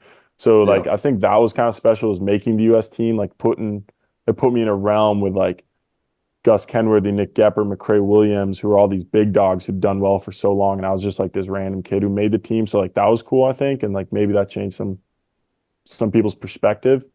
But how did you make it? Like, did you qualify last minute through a World Cup, or what was your way of getting on the team? Yeah, I made it like we do like every year we do a couple qualifiers like in the season leading, like in the same season as the Olympics, but like in the months leading up to it. And we had like 4 or 5 qualifiers, and I did well at like 1 or 2, but I was like kind of like in that 4th, 5th, 6th place spot. And then on the last qualifier for the Olympics, I got 4th, which was good enough to put me on the team. And that was what, 2 weeks, 3 weeks before the Olympics even started? It was like right before. It was like 2 or 3 weeks before the Olympics. And I made the team right then. So it was like super last second. But it was cool. You're 18 at that time, correct? Or something? 19. I was 19 when I went to the Olympics. Yeah. 19 because then but yeah, it was I think for me personally it was special because I still remembered in 2014 I was still in Switzerland, and I remember asking my parents if I could skip like the first 2 hours of school in the morning just to watch the Olympics because like I was excited to watch it. So it was a pretty cool from like 4 years prior being in a spot where I was like so excited just to watch, and I'd barely done any ski events. Like it wouldn't even have been a goal at that age because it was so far away. And then the next cycle, like I made the team. Like that was pretty cool just like to realize that on a personal level. So that was like special for me, but I don't think it did a lot for my ski career. Sick. It makes sense. Yeah. Never got to ask anyone because it's always played up as it's such a great opportunity, from day one to whatever. But I mean, I think for a lot of people, they take like some personal pride. It's like, oh, I was an Olympian. I got to go to the Olympics as an Olympian. But the funny thing, and I think I shared some of that too, like being Olympian, like that's whatever. Like I thought that was cool. I still do. But you like played up to you are an Olympic champion. Yeah, that's the thing though. You played up to yourself as like you think about this for a while and like you think it's such a big deal, and then you realize that it doesn't. I mean, yeah, like especially after my gold medal, like deal wise, I'm sure it's changed a lot, and like maybe people's perspective of me, but like your daily life, like it doesn't change. Like I'm walking down the street, it's not like someone's just gonna just say like recognize me because of the Olympics. Like that's so rare, and like the amount of times that I actually get to talk about it or people ask me about it, like it's so few and far between that it's like you think this thing is this craziest thing ever, and then you realize in like on your daily life it's something you don't even think that much about like in retrospect. And like for example, I was just home 2 days ago, or I was in Salt Lake 2 days ago, like putting some of my ski stuff away, like repacking a little bit, and then I realized like I opened one of my drawers, like my underwear drawer, and in the back corner was my Olympic medal. I was like, I haven't pulled this thing out in like a year and a half. I haven't even seen it in a year and a half, because it's like, what am I gonna walk around to people and tell them that I have this gold medal? You don't like. You know that's what most people do. Well, I don't know. I don't know if you've seen like that. You've gone to the gala. You understand like what most people. That's the identity. That's why you are awesome too, because that's not your identity. This is why I love Alex. This is so great. Yeah. But yeah, I don't know. And again, like like you said, people are different with different. Like some people show it off or whatever, but that's not me. And I think sometimes I wish I played my cards better. Like I wish that was me more sometimes, because maybe you could get new opportunities from it, but it isn't. And for a character like me, you realize that like, yes, it changes a lot getting, especially gold medal. Like I don't want to seem ungrateful. It's like one of the coolest things I've done. And like when people get like, if someone does ask me what I do or what sport I do or whatever, and it does come up, then like you can say you won the Olympics, and that's something that almost everyone understands. But still, like I'm not the kind of guy to just go up to someone and be like, yo, yeah, I won the Olympics, like that vibe. So it's like it's still so rare that I get to talk about it like, for example, I got a haircut the other day for like an hour because I had I had a mop on my head, and I was talking about skiing this lady for like an hour, but we never, like, I never, oh, we were just talking about skiing in life and like what I do as an athlete, but like, I never mentioned I won the Olympics, or like we never got to the bottom of that. So like, it's not something that just gets like talked about randomly. I feel like you like have to go out of your way to bring it up to people, and I'm not that kind of person. So No, it's kind of weird. So I want to go back though. Like when did you feel like you had so much success? You went to Olympics, then you and then you won double X game gold, won some World Cups. Like, did you ever have a moment, or did it all hit because it kept going and going and going? Maybe still is going. Like, did you ever have a feel that time that you like, damn, the fuck am I doing? yeah, I feel like that. I know you're kind of trying to ask. I feel like after that first X Games gold medals, maybe the most I've felt that, like, just being like, damn, like I watched X Games growing up a bunch, like, and here I am, like I just won it. Like that shit's crazy. That was probably the most I ever felt that. But I think, like you mentioned too, like for me, it seemed like it was on a consistent scale. Like it kind of slowly ramped up. Like I did well here and there. I was in some videos. Then I did well at a World Cup. Then I won a World Cup. Then I went to the Olympics. Then I finally won X Games. Like it was kind of like worked its way up to where it wasn't like a boom, like a massive moment, I think. But like after winning that, for sure, that first X Games, I still think that's probably the most special win I've had, except for maybe the Olympics. Like my first X Games gold was like so cool just to experience that. It was all so new, and like you finally achieve not like a goal I'd set myself, but you achieve something that you've seen all your heroes do for so long, and like you finally did it yourself. Like that was pretty awesome. Yeah, it is. Fuck yeah. Alex, when did you get your first pro model in terms of all that? I've only done two like they're like pro model top sheets, so it's just like a limited run kind of vibe. But I did my first pro model in 2021, like the season leading up to the Olympics, and I got to run that like in the fall and like most of that season. So that was super cool. And then I did one and then actually they wanted me to do a year, like take a year off because I was kind of like sporting a different model, and they wanted to push that, and that was coming out. And then this last year I had one, and then the next couple of years I got some new versions coming out. So yeah, it's sick they let me do that. Was that like a holy shit moment for you, or was that, like you said, kind of just part of the natural progression of your success? I think it was like the natural progression. I think like I thought that was so cool, especially being on Faction. Like Candide had 4 or 5 pro models, so I was like that's so dope. The Candide, they think he's that sick. They value him that much to where they're going to give him 4 or 5 pro models. So I always looked up to that. It was always something like I definitely like.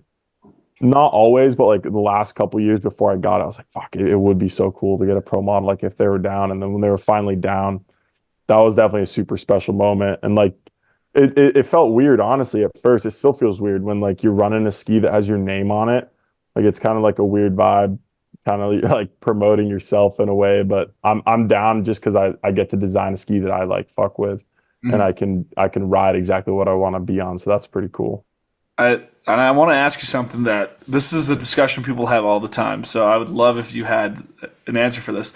What do you think makes someone pro? Because I've talked about this on my podcast all the time, and it's always like, well, is it a pro model ski? Is it being in the X Games? Like, do you have a thought as to what makes someone a pro skier?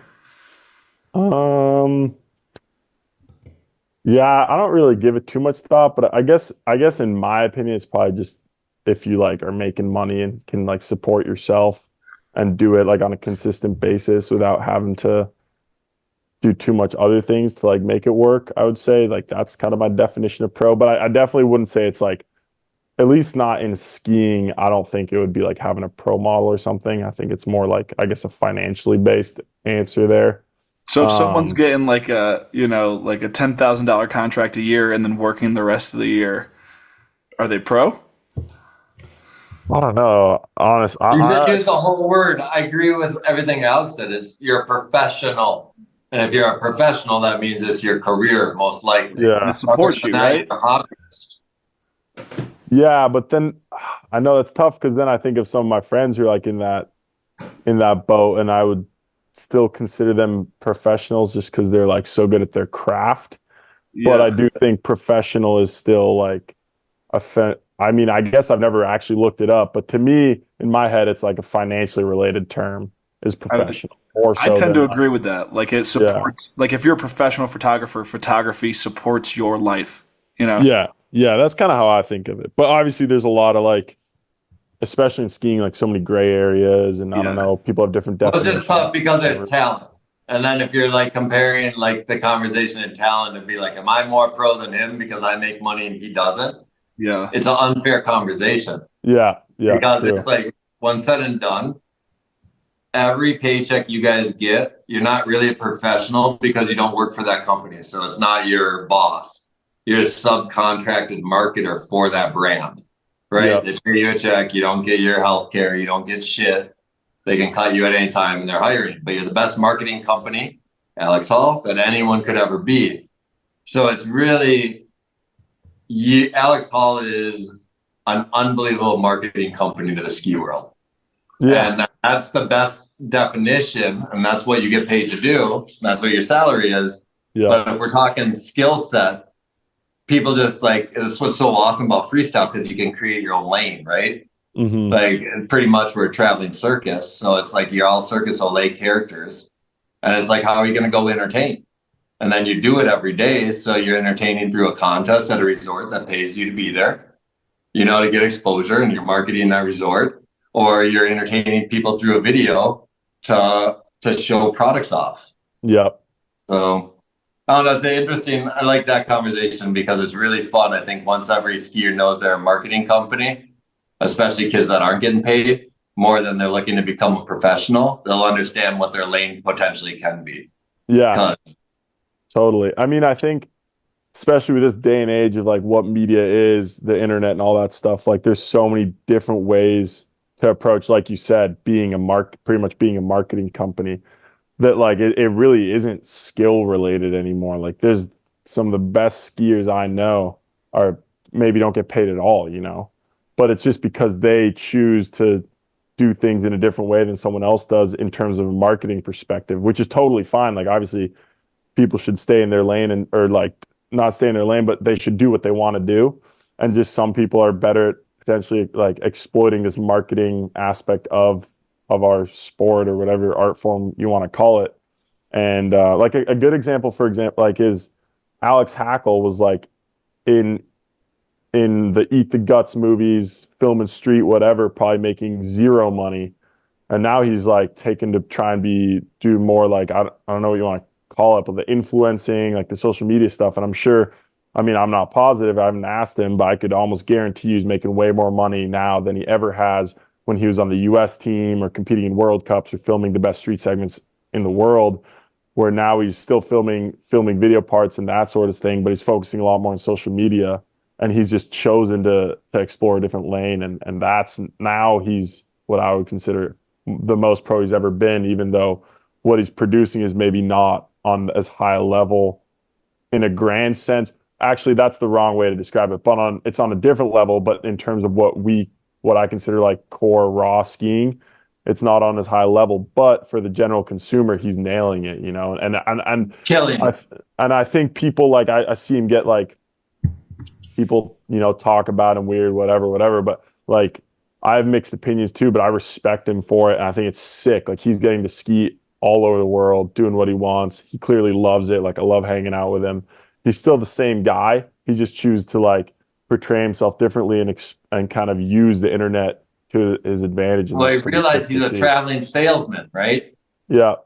So every time he does those awesome tricks for cash things, so he gets youth involved through it. He creates media, and then he's got a pair of 1,000 skis on his feet. And he's like, think about these kids' skis, or these skis kids, but like his whole level. Because I got to watch him. He went to the Inspired Demo Tour when he was like 13 in Maine. And I guess they called him like Mini Dolo back then. And he just like dressed like Henrik, had oversized clothes and all this shit. And so like I gotta follow like his career come up. And so like listening to what you said, it's like he figured out what his opportunities were. Mm-hmm. And he's still the same guy. He just took advantage of it's like if my watch is gonna pay me to make a post, check my wrist before I do that cool trick, fuck yeah, I'll go to Switzerland to do that cool trick. Yeah. And so like I see that, and it's such like, because people that want to ski forever and are able to ski forever, there's a way. Yeah. And it's just because I always get bummed when people are like, no one pays me. I'm like, well, like, what are you doing? Yeah. It's more than tricks. Can't just stack clips no more. Yeah. And I think like it's so like I think that's what's sick about skiing is, especially nowadays, there's a lot of different ways to do it and try and make a career out of it. And like for someone like myself, maybe I can't envision myself taking exactly that approach, but it's not like I'm going to respect Hackle any less for what he's doing. Like, even though but it's you maybe do not my... You have the different formula with MAGMA. Totally. And so you realize you have a platform because of the eyes and the viewership you have from maybe a World Cup or something. Yeah. And so you're taking advantage of that. And like, think about how many fans you bring in when you go do a trick for a score. Yeah, no, I fully agree. And that's like a huge, like Hunter's huge on that. Hunter Hess is like, he's been so adamant about pushing that and working on that a lot, which I think has been great. It's been really fun to be a part of. I think kids really appreciate it. Like I was just with Hunter the other day. We went skiing at Brighton randomly, and like the amount of kids who came up to us and were like crazy hyped on just like MAGMA as a whole was like so cool to see. They weren't necessarily hyped. I mean, I'm sure they were hyped on both of us as individual skiers, but never once did they come up to one of us and say, like, yo, Hunter, you're so sick, or yo, Ahal, you're the sickest. Like it was like MAGMA's fucking sick. And like that was super cool to see. And like I thank Hunter a ton for that, and Owen obviously, because he's like the mastermind behind it all from like a video perspective. But it's so like that's really special to be a part of that as a group and like see the fruits of our labor like get rewarded and thinking of it like exploring that aspect, like Hackle's exploring what he's doing, and there's some obviously some overlap there. But yeah, again, there's just a ton of different ways to do it, and it's sick that, you know, people are finding their own lanes to figure it out. Dude, I want to pivot, but it's somewhat related.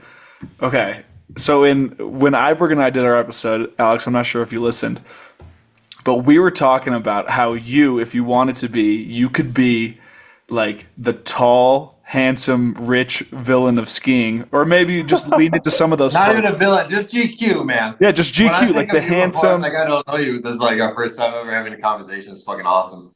But like, if I looked at you, not knowing you, don't know anything about you, just a physical image, I just envision you just always holding a watch or something. And it's a really expensive watch. I'm talking 6 figures. And so I always bugged out because I really look at this sport. Sorry to interrupt you, but I have to give some background story if you haven't heard it. Like, I look at this sport. There's 2 luxury sports in the world. It's yachting and snow sports, snow skiing, snowboarding. There's only 2. Golfers, I can golf in my front yard right now. Yeah, true. Minnesota. What about horseback riding? Yeah, like, but even horseback riding, I can ride it anywhere. Yeah, like, true. You don't need a pass or anything. No, you don't. Like, these are very special elite things. The only thing that makes money in our sport is real estate. No company has ever made a profit. They all go out of business, get new investors. Proven fact, 120 years. So unless they sell out to a corporation like Oakley to a Lexicon or something, right? Yeah. But they weren't a ski company. They were an eyewear company. So they always made money. So when looking at that, I was always like, man, if you were like, so I always imagined if you were who you were in 2008. Like, do you remember, like, if Bobby Brown was one of your favorite, you'd probably remember, like, Free Skier Magazine always called him Heartthrob, Teen Heartthrob Bobby Brown.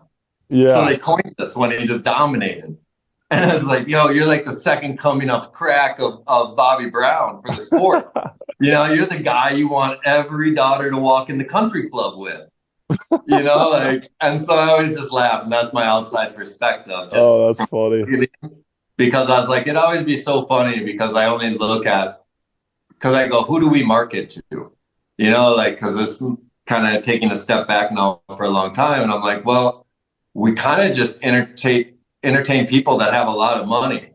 In Minnesota, the people I entertain that go out to ski in Colorado once a year for a weekend and spend $30,000, that own a second house there, their lift ticket in their house in Vail is what makes the whole ski world go around. Yep. You know, rentals to owning their shit. They don't ski in Minnesota.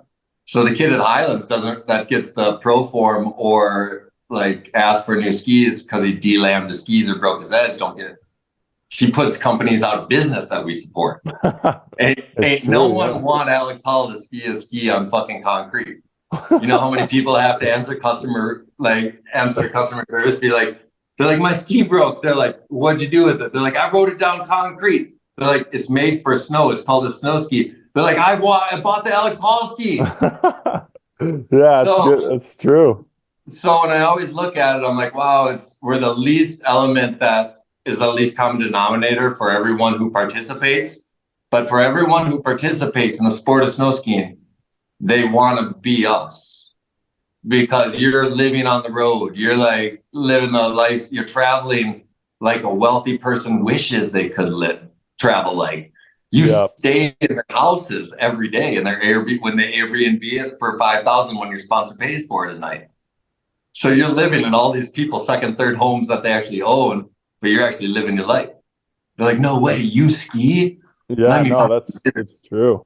I mean, that's the people who put the money into it, I guess, for sure. So the point being is I just always looked at it as like, if you can embrace without selling out, you know, and so I always thought it was fun. That's what our conversation was when I was on the podcast. Because I was like, man, if you embrace what everyone is thankful that you are, because it's kind of hard to like, I mean, we couldn't even get Henrik an agent because he had dreadlocks, right? They're like, that's no, he looks black.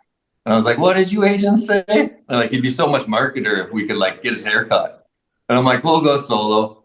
You know, like, yeah, that's crazy. So like if you just know the audience, and it's like just because they're awesome people, and it's not a sellout, but point being of it all, and I'll end it on this of my preach is, it's an opportunity. You get to go in rooms and have the opportunity to go in rooms that no one else could dream of. When you put out a MAGMA and 100,000 people that see it, and you're not scrolling t-shirts for sale below it, because you're giving them something for free all the time, and they all have a credit card linked to an account. You know, and so it's just, I don't know, that's my piece of advice for you, because what you're doing is you're fucking killing it. And like, to see what Owen's doing with his magazine, and like, you have a full circle of making sure you can promote brands, products, yourself, like, and then keep making MAGMA for the rest of life. No, yeah, I mean, I actually, didn't listen to the whole podcast, but like someone showed me that part of it. And I was thinking about it actually before this, and I was like, yeah, a lot of those points, like I like a lot of the times I've definitely wished sometimes I was better at like playing myself up and like catering to that role more of like you guys said, like trying to not be the villain, but just like trying to hype it up to like a bigger than life persona, like what like the T-All versus Dumont thing was, or like Henrik and like that vibe.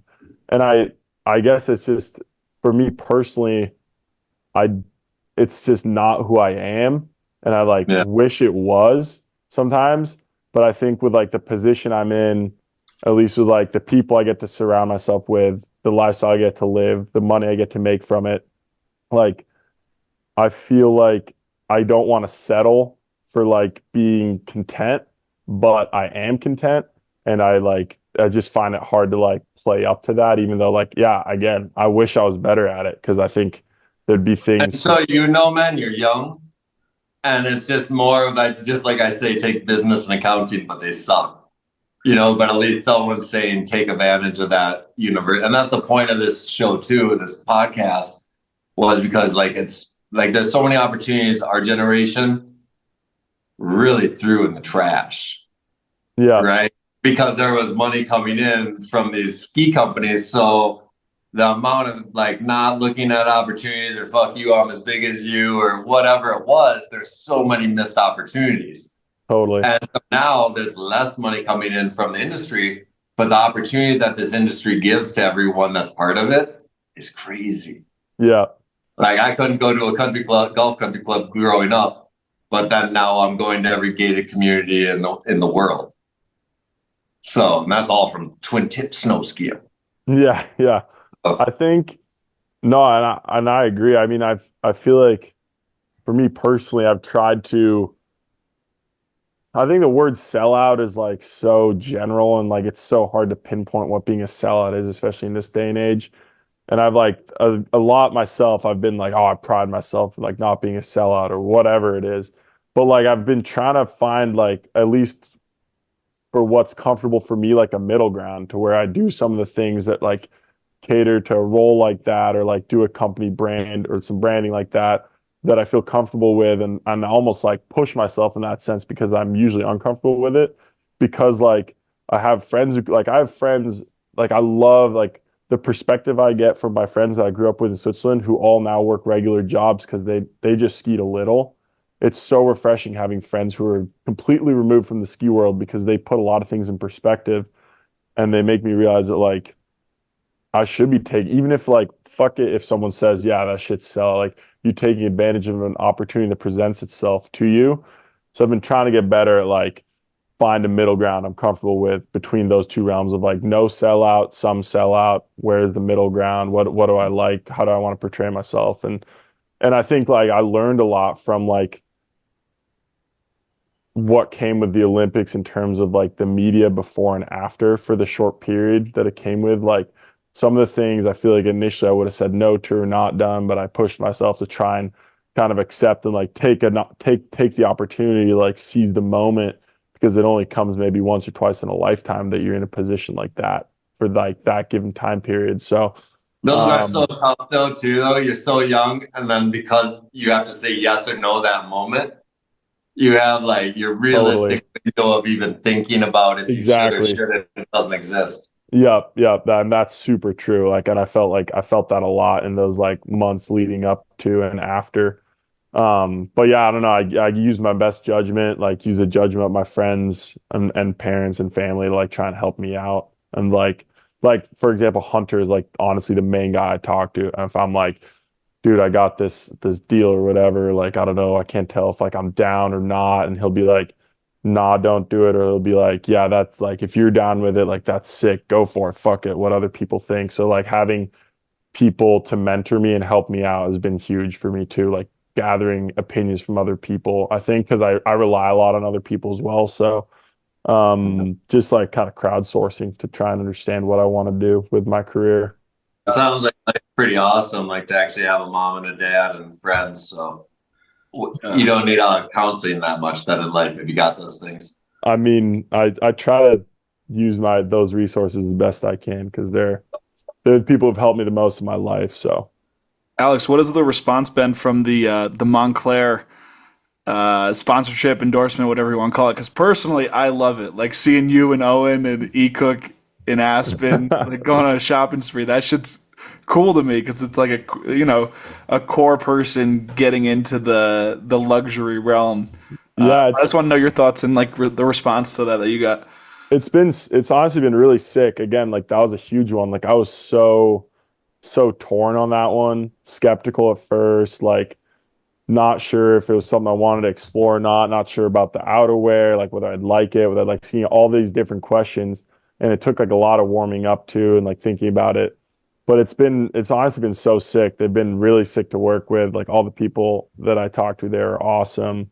And like getting to do like random funny shit like that is sick. Like pull up to a store that I like probably would not be going to if I was in the position I was now and like going there with Owen and E-Cook, like fucking around. Everyone's looking at us like we're crazy because we're going in there with like fisheye cameras or whatever. And it's definitely been super different. Like learning curve, like dealing with people who honestly almost who know very little about skiing, explaining things to them, like trying to work with them, finding middle grounds, all this sort of stuff has like been super new to me because I feel like I've only been sponsored by like predominantly like freestyle brands.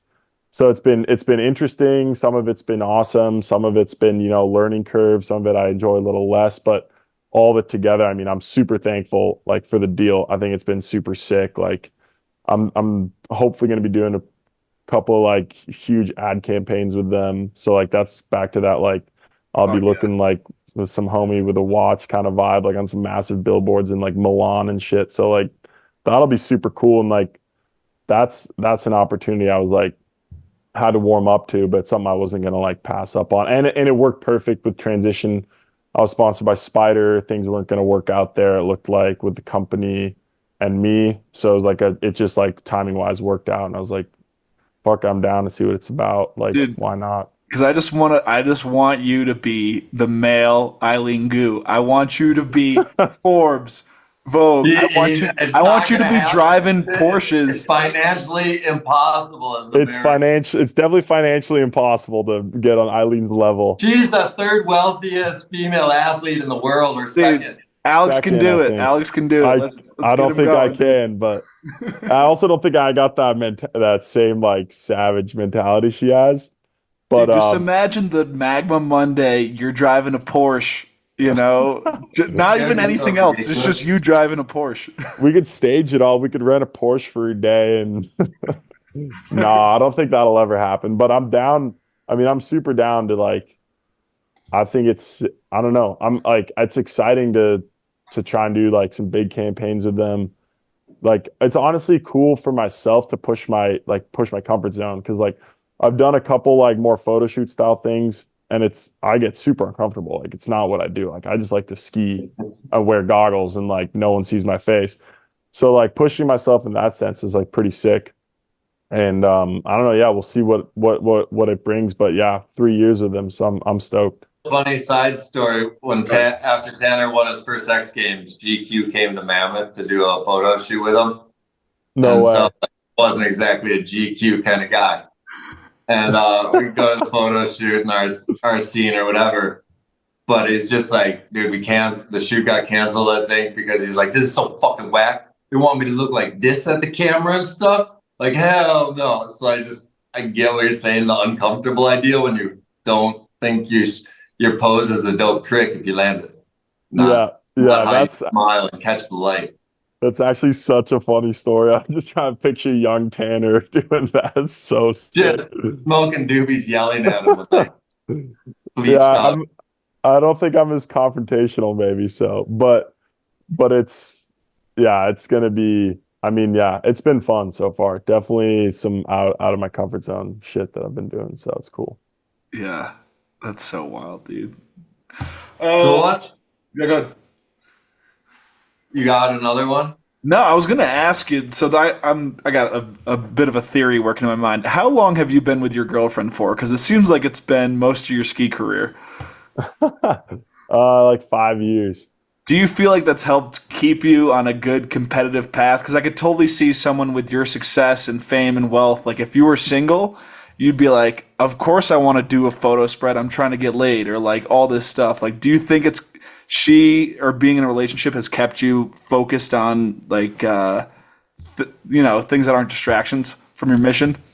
I feel like I'm not exactly sure, but I mean, she's awesome, super supportive. Like, to a certain extent, I'm sure it has. Like, I don't know any different because it's been 5 years and like that's the time I've been doing well, pretty much. But yeah, but potentially, I think for sure, But it's just awesome having someone there who's that supportive. Like that, I think has been the bigger part of it. Like someone you can talk to, or like someone that believes in you, is like that's really sick. And I was also like got a ton of good friends, and like my parents, my brother, they're in that similar boat. But like I think in that sense, it's helped me a lot. Just like someone being there for you. And I don't know specifically if like my life path would have been altered or not. I'm not sure. I mean, I think it's just like after parties and celebration parties are way different if you're single versus if you're celebrating with your girlfriend. True, like I was just listening to Tanner on the Bomb Hole, and he said like so much of his young life was just like going out and trying to find a chick. I think I've never been like a crazy party animal, honestly, because like neither of my parents were ever like doing a ton of drinking or any of that stuff. I'm like a pretty mellow guy, but I think also maybe things could have been different if it was different the last 5 years. Who knows? Maybe we'll think about the internet. Right now. Like, here's my biggest question. Now that you brought this weird conversation up, like, do you get like when you're that successful? Because I mean, like I've already seen what happens with people less successful and older. Like, do you get like what was your craziest DM that you've got? You've got like some high class like girl that's famous for something be like, I want you. A little. I mean, yeah, definitely. I think. I don't know. I feel like honestly, to be honest, I'm really bad at reading my DMs. Like I just because now there's so many fucking spam DMs from like bot accounts that it just like all gets mixed Good. together. And I feel like I wish I was better at reading all my DMs so I could like respond to kids that are fucking hyped. But I'm terrible at reading them, so I've probably missed a lot of funny shit that's come through. But there's definitely been some like funny ass things, or like some in-person things. You should do a whole MAGMA episode of you opening your message request. And that could be just funny. like, what? Let's see. And then if you need, you can blur it out. But like, I think it would be comical to you and the viewer. That's a good idea, Iberg, actually. Maybe we'll try something like that. But yeah, I wish I was better at that. So I don't have a ton of like crazy ones I can think of or funny stories, but there's definitely been some funny in-person things, or like maybe someone who like posted something, or who knows. But I can't specifically remember any of that, or like super crazy. Yeah, it's hella funny. Here's my favorite thing. I saw so when I was doing like bio stuff, checking your name and stuff. So like one site had your girlfriend's name, and then she had the last name. And then all of a sudden, like, she had her own website, like as Alex Hall's girlfriend. Oh, and then yeah. I confirmed that you weren't married because I thought you were married for a day Yeah, or I two. know. Same last name is weird. But it was For awesome. sure. I know everything about her. That's so funny. She's actually Just more from one famous. click and one scroll. She's She's a actually good Christian. She loves her mother and dad. she's more famous than me, actually, I would say, on TikTok. So Really? she's the more famous one. Yeah, definitely. I don't have TikTok, so I don't like know, but she has like, I think she has like 500,000 followers or Holy something. shit. Way more than me. There's been a lot of times where people come up and like ask me to take a photo of them with my girlfriend, and not like don't know anything about me. So it's pretty Does she awesome. do dances? Do her No, she fans doesn't. come up and She doesn't do dance. I don't think. Actually, I don't know. I don't think she really does dance. I think she does more like funny comedy kind of vibe, and like tells funny stories. But I haven't honestly seen one of her videos in years because I don't have TikTok and she doesn't show them to me. So Yeah. Well, I don't TikTok. I don't know much, but I know people on Instagram always say how many TikTok followers they have in their bios. So it seems like it's important. I think there's like more people on TikTok now than Instagram. I'm pretty sure. I don't even know. It's something I wish I was. Instagram's dead. Shit's like Facebook 2014. Now. Oh, I wish I was better at TikTok. I wish I was better. I don't know if that's like whatever my vibe, but wish I just bit the bullet and at least like started an account a couple years ago and just like did it. But I'm honestly more scared of like, because I see how fucking entertaining and addicting it is to a lot of my friends. I just like I spend enough time on like Instagram or whatever. I like more scared of just spending a shit ton of time on TikTok than like posting on it. But I guess you could post and then get off, but I know that's hard to do. So something I Then wish you I gotta start did. thinking about what should you post? How regular should you post? Oh my God, this sucks, but I have to do it. And then all of a sudden this energy is wasted. Totally. But again, yeah, if I could have started maybe 4 or 5 years ago and been on it, like when I initially was like, oh, should I do it or not? And I didn't. It could have been a good thing, but it's whatever. Yeah.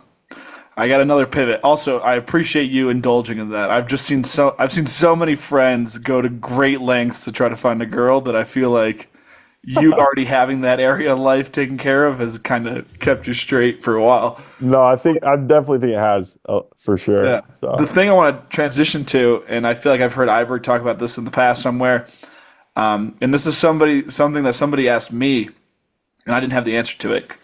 How important do you think having an agent has been in your process of everything? Because that ties into the money, that ties into the brands. Like, do you think that having an agent has been completely like instrumental to your career? I think that's a great question. I think that's a loaded question. My initial answer would be yes, but there's a lot of different ways I feel like I could like go about it. Like for like one of the initial like what a good example would be was growing up like when I was younger. Money never gets talked about in skiing, so I have no idea how much people are making, how much people made. And when I was like, I think I was 16 or 17, I didn't have an agent yet, and Factions sent me a contract, 3-year deal, for like $500 or $1,000, and I'm like 16, I'm like, fuck yeah, like I've never fucking gotten paid at all in skiing. Like $500, that's sick. Whatever, I'm down. So I signed a 3-year deal, and then I realized at the end of this 3-year deal, I'm like fucking in X Games, and like I'm pretty sure I won X Games on like the end of that deal, and I'm getting paid like almost not on that one, but I like did really well at World Cup, and then I actually re-signed a deal. But like, so I never knew the value. I think it's helped me a lot understand the value that company or like what companies are willing to pay or what value you can bring to a company, what the numbers might be around contracts.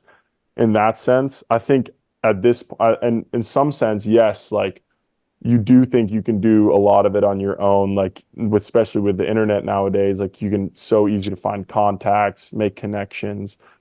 But the other thing that for me has been really nice and what I appreciate is that right now in my life, like skiing is my main thing. I enjoy it so much, and I'm fortunate enough to be making money while doing it.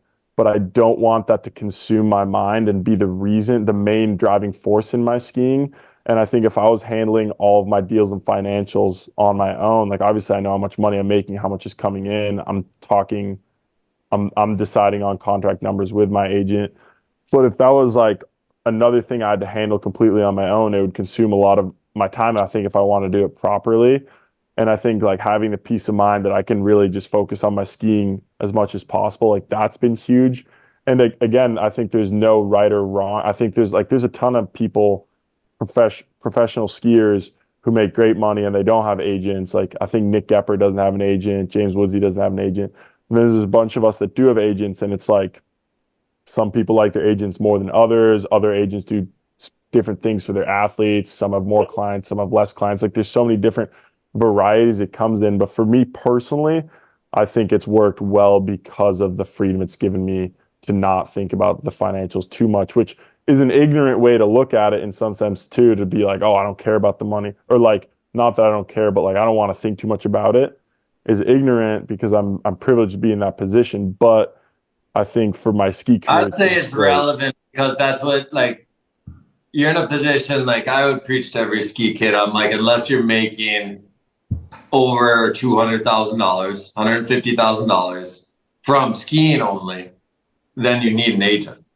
Yeah. Because it's not a relation that you can have because they're taking it. But after that, you need that management because you've gotten to a point where people think you're that fucking dope. So when you're at that point, you need to be the best you can. So I think you're right on, like where it does benefit someone like you who's at the highest level, who can, because you need that team. You need someone to like work, like you can't talk to your sponsor and have a bad vibe. And then they play the vibe where they're like, I'm your friend. And at least you can pretend they're your friend as long as they have the job as a team manager. And then it's all good. And then the agent can go talk money because it's annoying as fuck to talk about money with people. Yeah.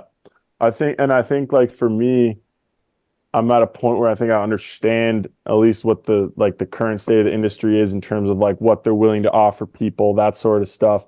And I could like go to bat for myself with certain companies and be like, yo, I think I should be getting paid this much and whatnot. But for example, like maybe even just contract specifics. Like I try and read through as much of my contracts as I can, but like I haven't seen every contract ever. I might miss some wording or something in there that makes me have to have a specific post I got to do. And I just missed that and I signed the contract. So like stuff like that, like the nitty gritty of the actual contracts, like I think that helps a lot. I think in terms of the raw numbers, I feel like I have a pretty good grasp of them and like what I should be getting paid or what like I could potentially be getting paid.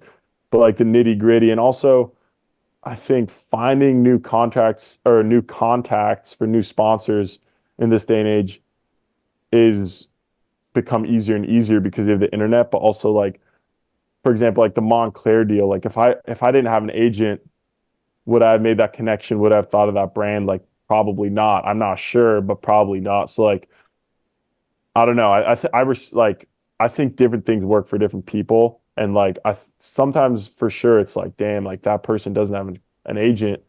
They're not getting 15 or 20% taken off the top. But am I that kind of person to like go out there and like seek all these deals out in all my free time? Like probably not. So if someone's doing it for me, that works better for myself than and for someone else. And to put it in perspective, you've been on the road for how long as we entered the conversation today? Yeah. So it's like when exactly, you're doing that, exactly. that workload doesn't make sense for what your profession is. You Yeah, know, then because you can start to delegate once you hit certain levels of success.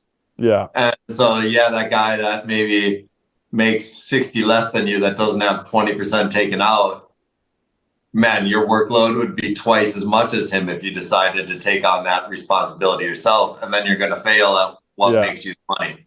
So, Totally. And I feel like another thing, like my parents, because I obviously talk to my parents about this stuff a lot, and like they've always been huge on like do what gives you peace of mind and like what makes you enjoy it the most. So like whatever, if 15-20% off the top is 50K, like you'll be fine without that 50K. Like, yeah, it's 50K, that's big money. That's nothing to joke about. But like whether it's, if that's the difference and it gives you peace of mind and you can focus on your craft for 8 months out of the year and have someone else take care of the business, then you should really think about whether that 50,000 is worth your peace of mind. And if it is, and you think it is, then you should have an agent. And like that's always the conversation I've had with them kind of is like, what is the cost of like having to work on all that shit on your own? And if the cost isn't that big or you don't think it's that big relative to how much you're making or how much you need, then it's fine to be taking the 15-20% off the top. So yeah. Dude, you'd be great. You'd be great at business school. This is a classic cost benefit analysis right here. You got that, dude. You're getting an A in some fundamental business principles right there. that's But ground that's level where stuff. you understand the most important part, like ins and outs, right? As you climb in your thing, it's like, okay, how much money comes in, how much money goes out, what's sustainable?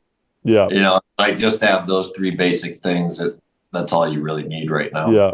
Yeah, exactly. I got just so you can give some wisdom to like your fellow skiers that are trying to make a career out of it. Do you think that there are some like essential pieces of the puzzle for making a career out of skiing? Like, is it, does most of your financial success hinge on contest earnings, or is it like clever sponsorships and endorsements? Like, what pieces are important for making it work?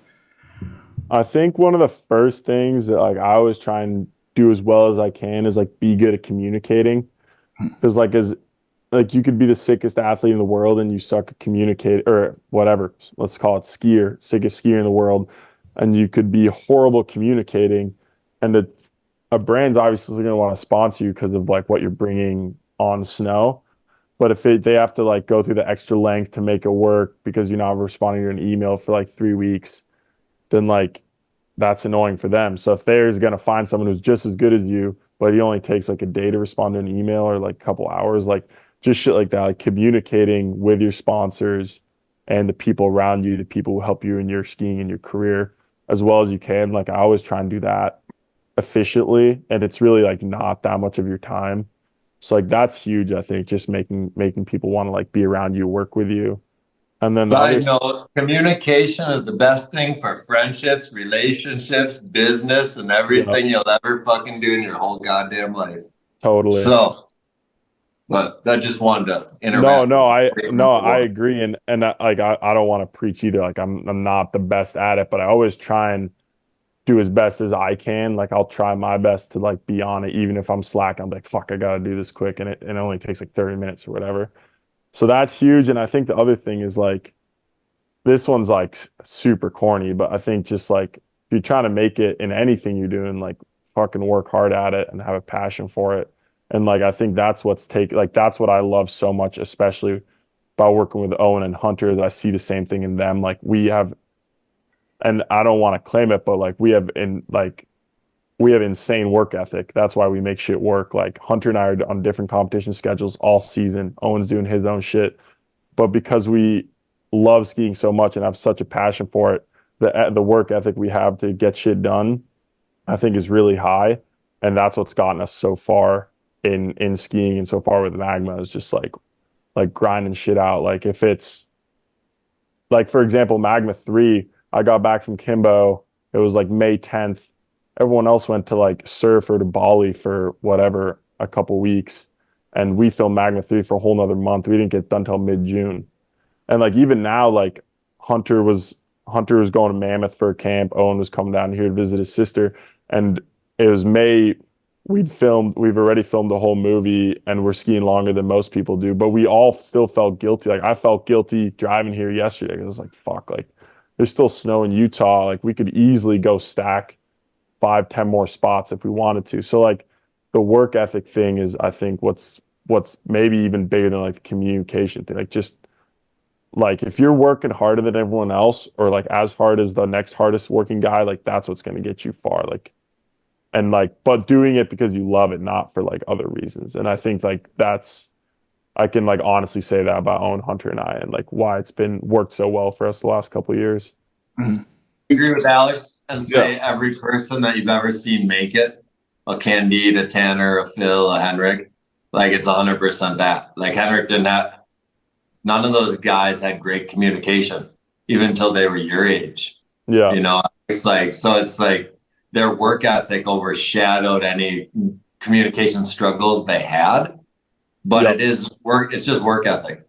It's all you put the work in, and it's like I mean, your stories, your backyards, and that's why your backyard setup got me so stoked, because I'm like, I see if your work ethic's like that as a kid, because that's a lot of work. It's a lot of work to set up a rail. It's a lot of work to make a fun edit where you're like, let me do the rail, unbuckle my boots, and then we're going to double bounce me. Well, we said that is so much work that I don't know if people with a backyard setup even understand it if they watch that clip. Yeah. But the fact is, like, there's a lot of fucking time put into that shit. Totally. And then I'll start doing it over and over and then finding it fun in a condition that doesn't matter because you get to do it. Mm-hmm. And so like that makes it not work because you're like, no, wait, just like when you went to Park City, no one else skied, you know, the last hour or two. Like if you went, I think, did you go to Unrealistic? Not this year. I went last year. But I mean, like if you're there, like imagine like the two guys that started were the first one on hill and the last people off were Andreas Hotvit and Henrik Harlow. Yep. So why are they, and we're still watching Andreas just fucking murder shit. Totally. And it's because he has work ethic now with family and skiing. And his work ethic in skiing is still bigger than a lot of people's that only have skiing. Yeah. So big up work ethic. Yeah, no, I agree. And yeah, I get also like on top of that, I think for like, again, different things work for different people and like work ethic for me, I have such a passion for skiing. It works. But like some of my friends, like I see they get to May and like the best thing they could do for their ski game is like take a month off. You know what I mean? But I think then that's where you do lose the valuable time to create more. Like for me, it almost that's what separates the greats, Alex. Though that's why I'm going to say it. It's not a giving flowers show, but I'll give you your flowers. Like your whole thing about feeling guilty right now is that's why you're the best, right? Like that's a conversation I've had with everyone. Like I'd sit down Phil and Henrik when they're little guys and lecture them. I'm like, you going on vacation? There's Ski Boss right fucking there. He's fucking 30 years old with broken legs and knees. Has he ever taken a holiday? He's got way more money than you. He wants to ski again in a year and a half.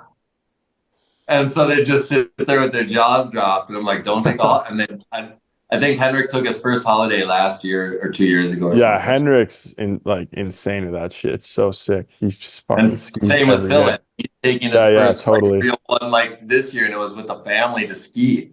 Yeah, and it's just a mindset where you're like, why wouldn't I do what I love the most? Yeah.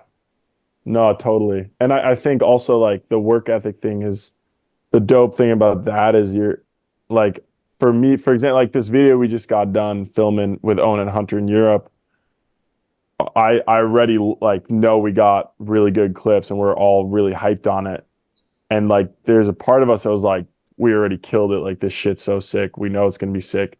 But like who's to say like we could film in Utah for another week and like make it even sicker? Just because it's sick doesn't mean you can't make it even sicker. So like that's I feel like the mentality that we always bring and that I've always brought is like just because you're dope or just because you did something that's sick doesn't mean you can't do it better, like improving upon yourself, not compared to other people. So you're the only person you compete against when you wake up, if you wake up. Yep.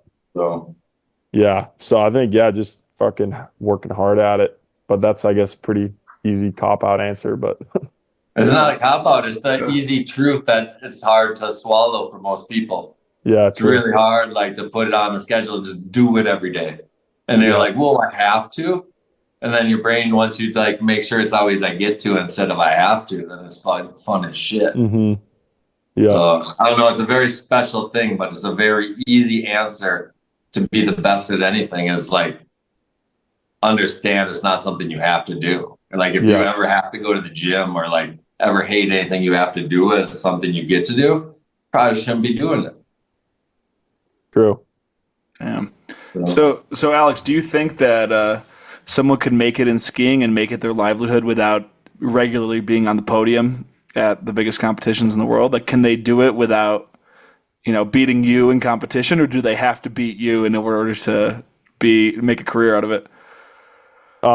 In this day and age, right now, I think for sure you can do it without competing. Like Hackle doesn't compete. I'm sure he's making pretty decent money now with all these like brand deals he's doing online and all this stuff. Like there's a ton of skiers that like I barely even know, like certain big mountain skiers that like film video, like vlog stuff. The like Nikolai Schrimmer, like I don't even know his name, but I know that with how many views he gets and like the deals and like the posts he's making, like I'm sure he's getting decent money. So I think if you approach it correctly, you definitely can be making some money now without competing. I think if you're doing like whatever, filming just street edits, like that could be tough for sure to like make a big. I'm gonna say you can, because I want to say to every kid, because we'll have street kids listening, like you guys have the crews, you guys put in the work, probably a lot more work than a lot of kids in the park. Yep. And you're making a movie and you're doing all this shit. So what I see that is missing with this group is they're not thinking about what they do with the final product. They watch it, they're stoked, they're like, that was our year. Season's upon them again. But the thing is, they made this awesome piece of entertainment, which is like a musical album, a movie, et cetera, et cetera. Go show it to people that love it. If you went to all these bars and then sold merchandise, like I always try to hype Patty up and the dudes from Duluth, what's the name of their crew again? Zoot Space? Yeah, like Zoot Space, man. They were all like young, like 21 plus kids, and everyone loved them in the whole Midwest. And if they just went to every college town, Madison, Minneapolis, Duluth, fucking somewhere in Michigan, they could fucking fill up places and fucking slang shit. That's boundaries because their fan base, they have a big enough fan base, but who wants to sponsor kids that D-Lam skis? But there's enough people that want to buy what they are influencing because they are dope ass shit. Even the crews I don't know. Yeah, no, I fully agree with that. That you can, I guess I should rephrase, like not you can't make it a street skier, but you approach it in a way that I think you don't see a lot of street skiers do right now. Or like those groups like Zoot Space. Yeah, they have jet skis, they're selling skis. I think they sell some merchandise here and there, but I totally agree. They have a big enough fan base to where if they approach it a little differently, exploit it a little differently, they could totally be making way more money off it, I think. And it's whether they choose to do it or not, that's up to them. But I think right now there's not a ton of people doing it, but that's not to say that it's not doable. So yeah, you definitely corrected me where I gave a wrong answer. And I want to say too, the money's not in your ski sponsorship to all the kids listening. Like the money's an opportunity that someone that gives you a free pairs of skis brings, whether it's to film that segment or whatever. You and your homies, just like Alex is doing, making MAGMA and his friend making a ski magazine, Owen, like Browser, right? Browser. Just dropped the second one today. Like the whole idea is you guys are creating your own platform to put your art out on. And then you just have to look at it as you're an artist, not an athlete. You can't cross a goal first. It's impossible. Yeah. You're only competing against yourself. So when you put your art out there, understand that your art is an exhibition. So if you want to do an art show, go do a goddamn art show with your movie. If you want to do a party in a club, go do it. But the idea is a lot of people love everything you guys watch. And that's why it's like fun with MAGMA, because if you do it for 5 more years, carefree, you don't have to set up shit because you have the perfect platforms to distribute anything you ever want to make. Yeah. Because you have an audience of 10 years plus of hype. Yeah. Without trying to sell them anything. Because every MAGMA is free for me. Yeah. So all I know is Alex Hall and his crew is a giver. Yeah, we're trying to slowly start making moves with Magma in terms of more merch and trying to get a little more revenue flowing from that. Because yeah, we have been doing it for free for a long time, and we've always realized, but now especially that we can start making bigger moves with what we're doing with it. So hopefully, it's just about finding the time, especially for all three of us. We're so busy during the season that like summer is kind of the only time we can really like try and tackle it. So I'll give hopefully you make your some moves. secret right now. You have an awesome traveling thing. You have a crew of homies. You already sell products all around the world. You fucking put together a MAGMA. You figure out September and October where you get people to get you and your crew together. And you say, hey, we'll show up personally. Ski shop, wherever. People pay for you to come out. And then all of a sudden you get paid to come out. And you say, hey, it's a pop-up shop. We're going to merchandise at this pop-up shop that you paid for. And we entertain the people. Now everything's paid for. And they give you a venue that's paid for. They give you a free audience that's paid for. Maybe they say, okay, we can share money off alcohol. If it's that kind of venue, share money off tickets if it's not free. But how do you sell? Like, I don't know, you have this thing right now that's a marketing piece that you guys always create. When you watch it, the idea is you guys are awesome. What you guys are promoting is awesome. And I want to buy it. That's why they'll keep signing you. So if you give them even more, if you show up at ski shops and sell everyone out of because you did a MAGMA showing and that one ski shop sold Alex Hall and they sell out that day, you're like, where Faction, where do you sell my pro model? I want to show MAGMA films there. Yeah.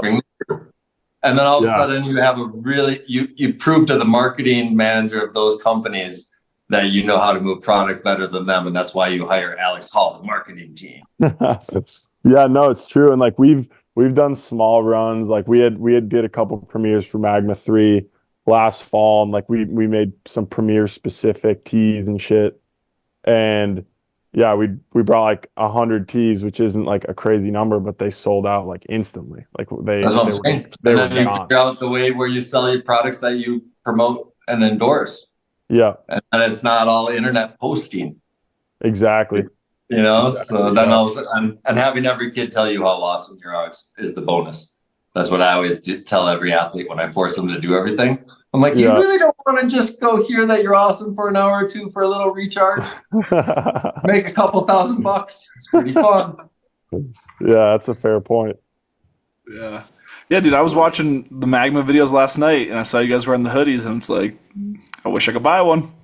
Yeah, Hunt's kind of the brains behind the merch, but yeah, we've done a couple runs of hoodies limited, but he made 100 for that video we made, or maybe more, maybe 150, and they sold out in like, I don't know, like a couple hours. Like it was instant pretty much. So it's cool to see the demand, and all three of us wish we could meet it a little more consistently. I think there's something to be said about like the limited edition runs and like kind of creating like a longing for it when it's not there, but we all wish we could do it more consistently, but it's just tough to find the time, especially with being gone so much. I think that's the toughest part, is like being not in a specific place to like go pick up, have it sent to our house to like test the merch first to see if we like it. Like all that sort of stuff is just tougher when Hunter and I have pretty much been on the road since September. Same with Owen this year. So that's been hard, but we're trying to get better at doing it. For anyone that's listening, and if you choose to do it, you guys have enough subscribers on YouTube. There's a thing called Merch Bar. It's higher end merch that's fucking print to order shit. Yeah. And you can have it when you release it. So all your products are displayed under your YouTube. Yeah. And just by that alone, imagine 1 out of every 15 people that watch a video buy a t-shirt or a jacket or something. Totally. Yeah, no, I agree. And again, that's where I wish I was more on it, because it's really like I just try and help as much as I can, but Hunter's the brains behind like a lot of that stuff. And I wish I was more versed in like helping with that stuff and like tackling it. But we're definitely trying our best to get that going, because we do realize the opportunity there. Like there is opportunity there, and we should be taking advantage of it. And I think there's something to be said about like building up our reputation and doing it all for free for the people because we love it. But at a certain point, you also realize that like you want to be making profit off this, and you're obviously first and foremost doing it for the love of it. or we wouldn't have made 30 videos for free pretty much. But we can use it to our advantage too financially as well. Imagine if you release a video, you have, let's say, what do you think the average time of a MAGMA edit or video is? They're like 5-6 minutes, I'd say, a lot of them. So imagine the way people's life is, all your consumer, the way they consume shit for an average of 3 seconds, right? It was the genius thing when like I did websites, because my content would hold people an average of an hour because they would watch all the videos. Yeah. So then I had these people, but your videos now on YouTube, like you have people's attention for 5+ minutes. So it's like if you had people walk in, so YouTube's giving you this big building. Let's use a physical space. Like, here's a big empty building. We're going to fill this empty building with 50,000 people when you do your world premiere. We're not going to sell them anything, but we rented out the building for a shitload of money. Like, we have an audience. We paid for that to come. And so I always look at it with musical artists and also with athletes, where I'm just like, man, your entertainment attracts more attention to the normal consumer, that like 1,000,000 times more than they consume throughout that whole day. So it's very like, and that's how much they love you guys, whether artists or athlete. So it's just a matter of and then this is also the keeping independent idea, because it's like, wow, it's only one button away for me to do that instead of pay someone to do it for me. Totally. And so, and like me, I'm a one-man show and everything from Inspired on, you know? Yeah. So it's just, how do you do everything when you have an opportunity? Yeah. Because like now, like, say, for example, when I didn't have print to order in life, if you were a ski shop and wanted to order an Inspired t-shirt, they'd have to order a minimum of 50. There's not 50 people that wanted to order an Inspired specialty ski shop t-shirt in their thing that have whatever. Now I can sell an Inspired t-shirt print to order with every country's name under it. I can sell one in Dubai yesterday to a guy named Muhammad Ali. I can sell one in Japan or China. And I did like 40 countries a month, but never in my life could I have stocked 40 countries because I only sold one unit to my super fan. Yeah. And because we're a niche of a niche of a niche of a niche and 0.0000001% of the world's population do your sport, you need to make sure they have access to you because it's such a small number. Totally. And no one passionately loves you or what you do more than only your parents. Yeah. But the people that consume you think they love you more. And all this just reemphasizes how important the crew is, because, like, yeah, Alex, you don't have all the time in the world to go do all this stuff, but when you guys spread that responsibility out, it's like you can do anything. And if you had a crew of more than 3 people, imagine how much shit you could get done. Totally. And I feel like that's what's so cool about the 3 of us right now is like we work as a team, but we also assume our different roles and try and cover like all these spaces. That's like while Hunter does a lot of like he runs all the YouTube, he works in all the merch stuff. I try and help him when I can, but like he does a lot of that. Then Owen does like a lot of the editing, producing, all that stuff. So he's taking care of that, which keeps him really busy. And for me, like I take it upon myself to play as big a role as I can in like the actual like the physical product of the videos like we make in terms of like the long format videos, like finding all the spots, planning all the trips, all that shit. Like I try and put that on myself as much as I can because that's what I know how to bring to the table really well is like getting good clips for our video. So when we all assume these different roles, then we can come together and like create a bigger thing as a team, which is pretty sick. Yeah, and imagine you had a 4th member, like all he was doing was just smoking weed on the trip and off the trip, and that's all he's doing. That's me though. Like that's well, he's the ideas guy. I guess he does play a role. Yeah. Like it's so fun because it matters. That's why I preach it, because there's so many awesome skiers I've met in my life, but they didn't have anyone to give them guidance or from an injury recovery to. It's so important, right? If you don't have someone that goes through it. But then also you have to have someone who doesn't do it that believes in you more than you yourself. Because then all of a sudden they're not in it for any bad reasons. Yeah. True. Right? Because it's like an agent can't be that person. Yeah. You know? We're not talking monies where they can fakely love you for millions. Totally. We're talking money where they do fakely love you for a couple tens of thousands for a decade. And then they'll be content because they're, But I don't know. Everything you're doing is sick, Alex. Thank you. I appreciate train of thought, but I think you're doing it all super slow, super awesome. Like your whole crew is epic. And yeah, like the whole crew concept, I think you're right. Like you can't do this shit. Like you're not who you are without your crew.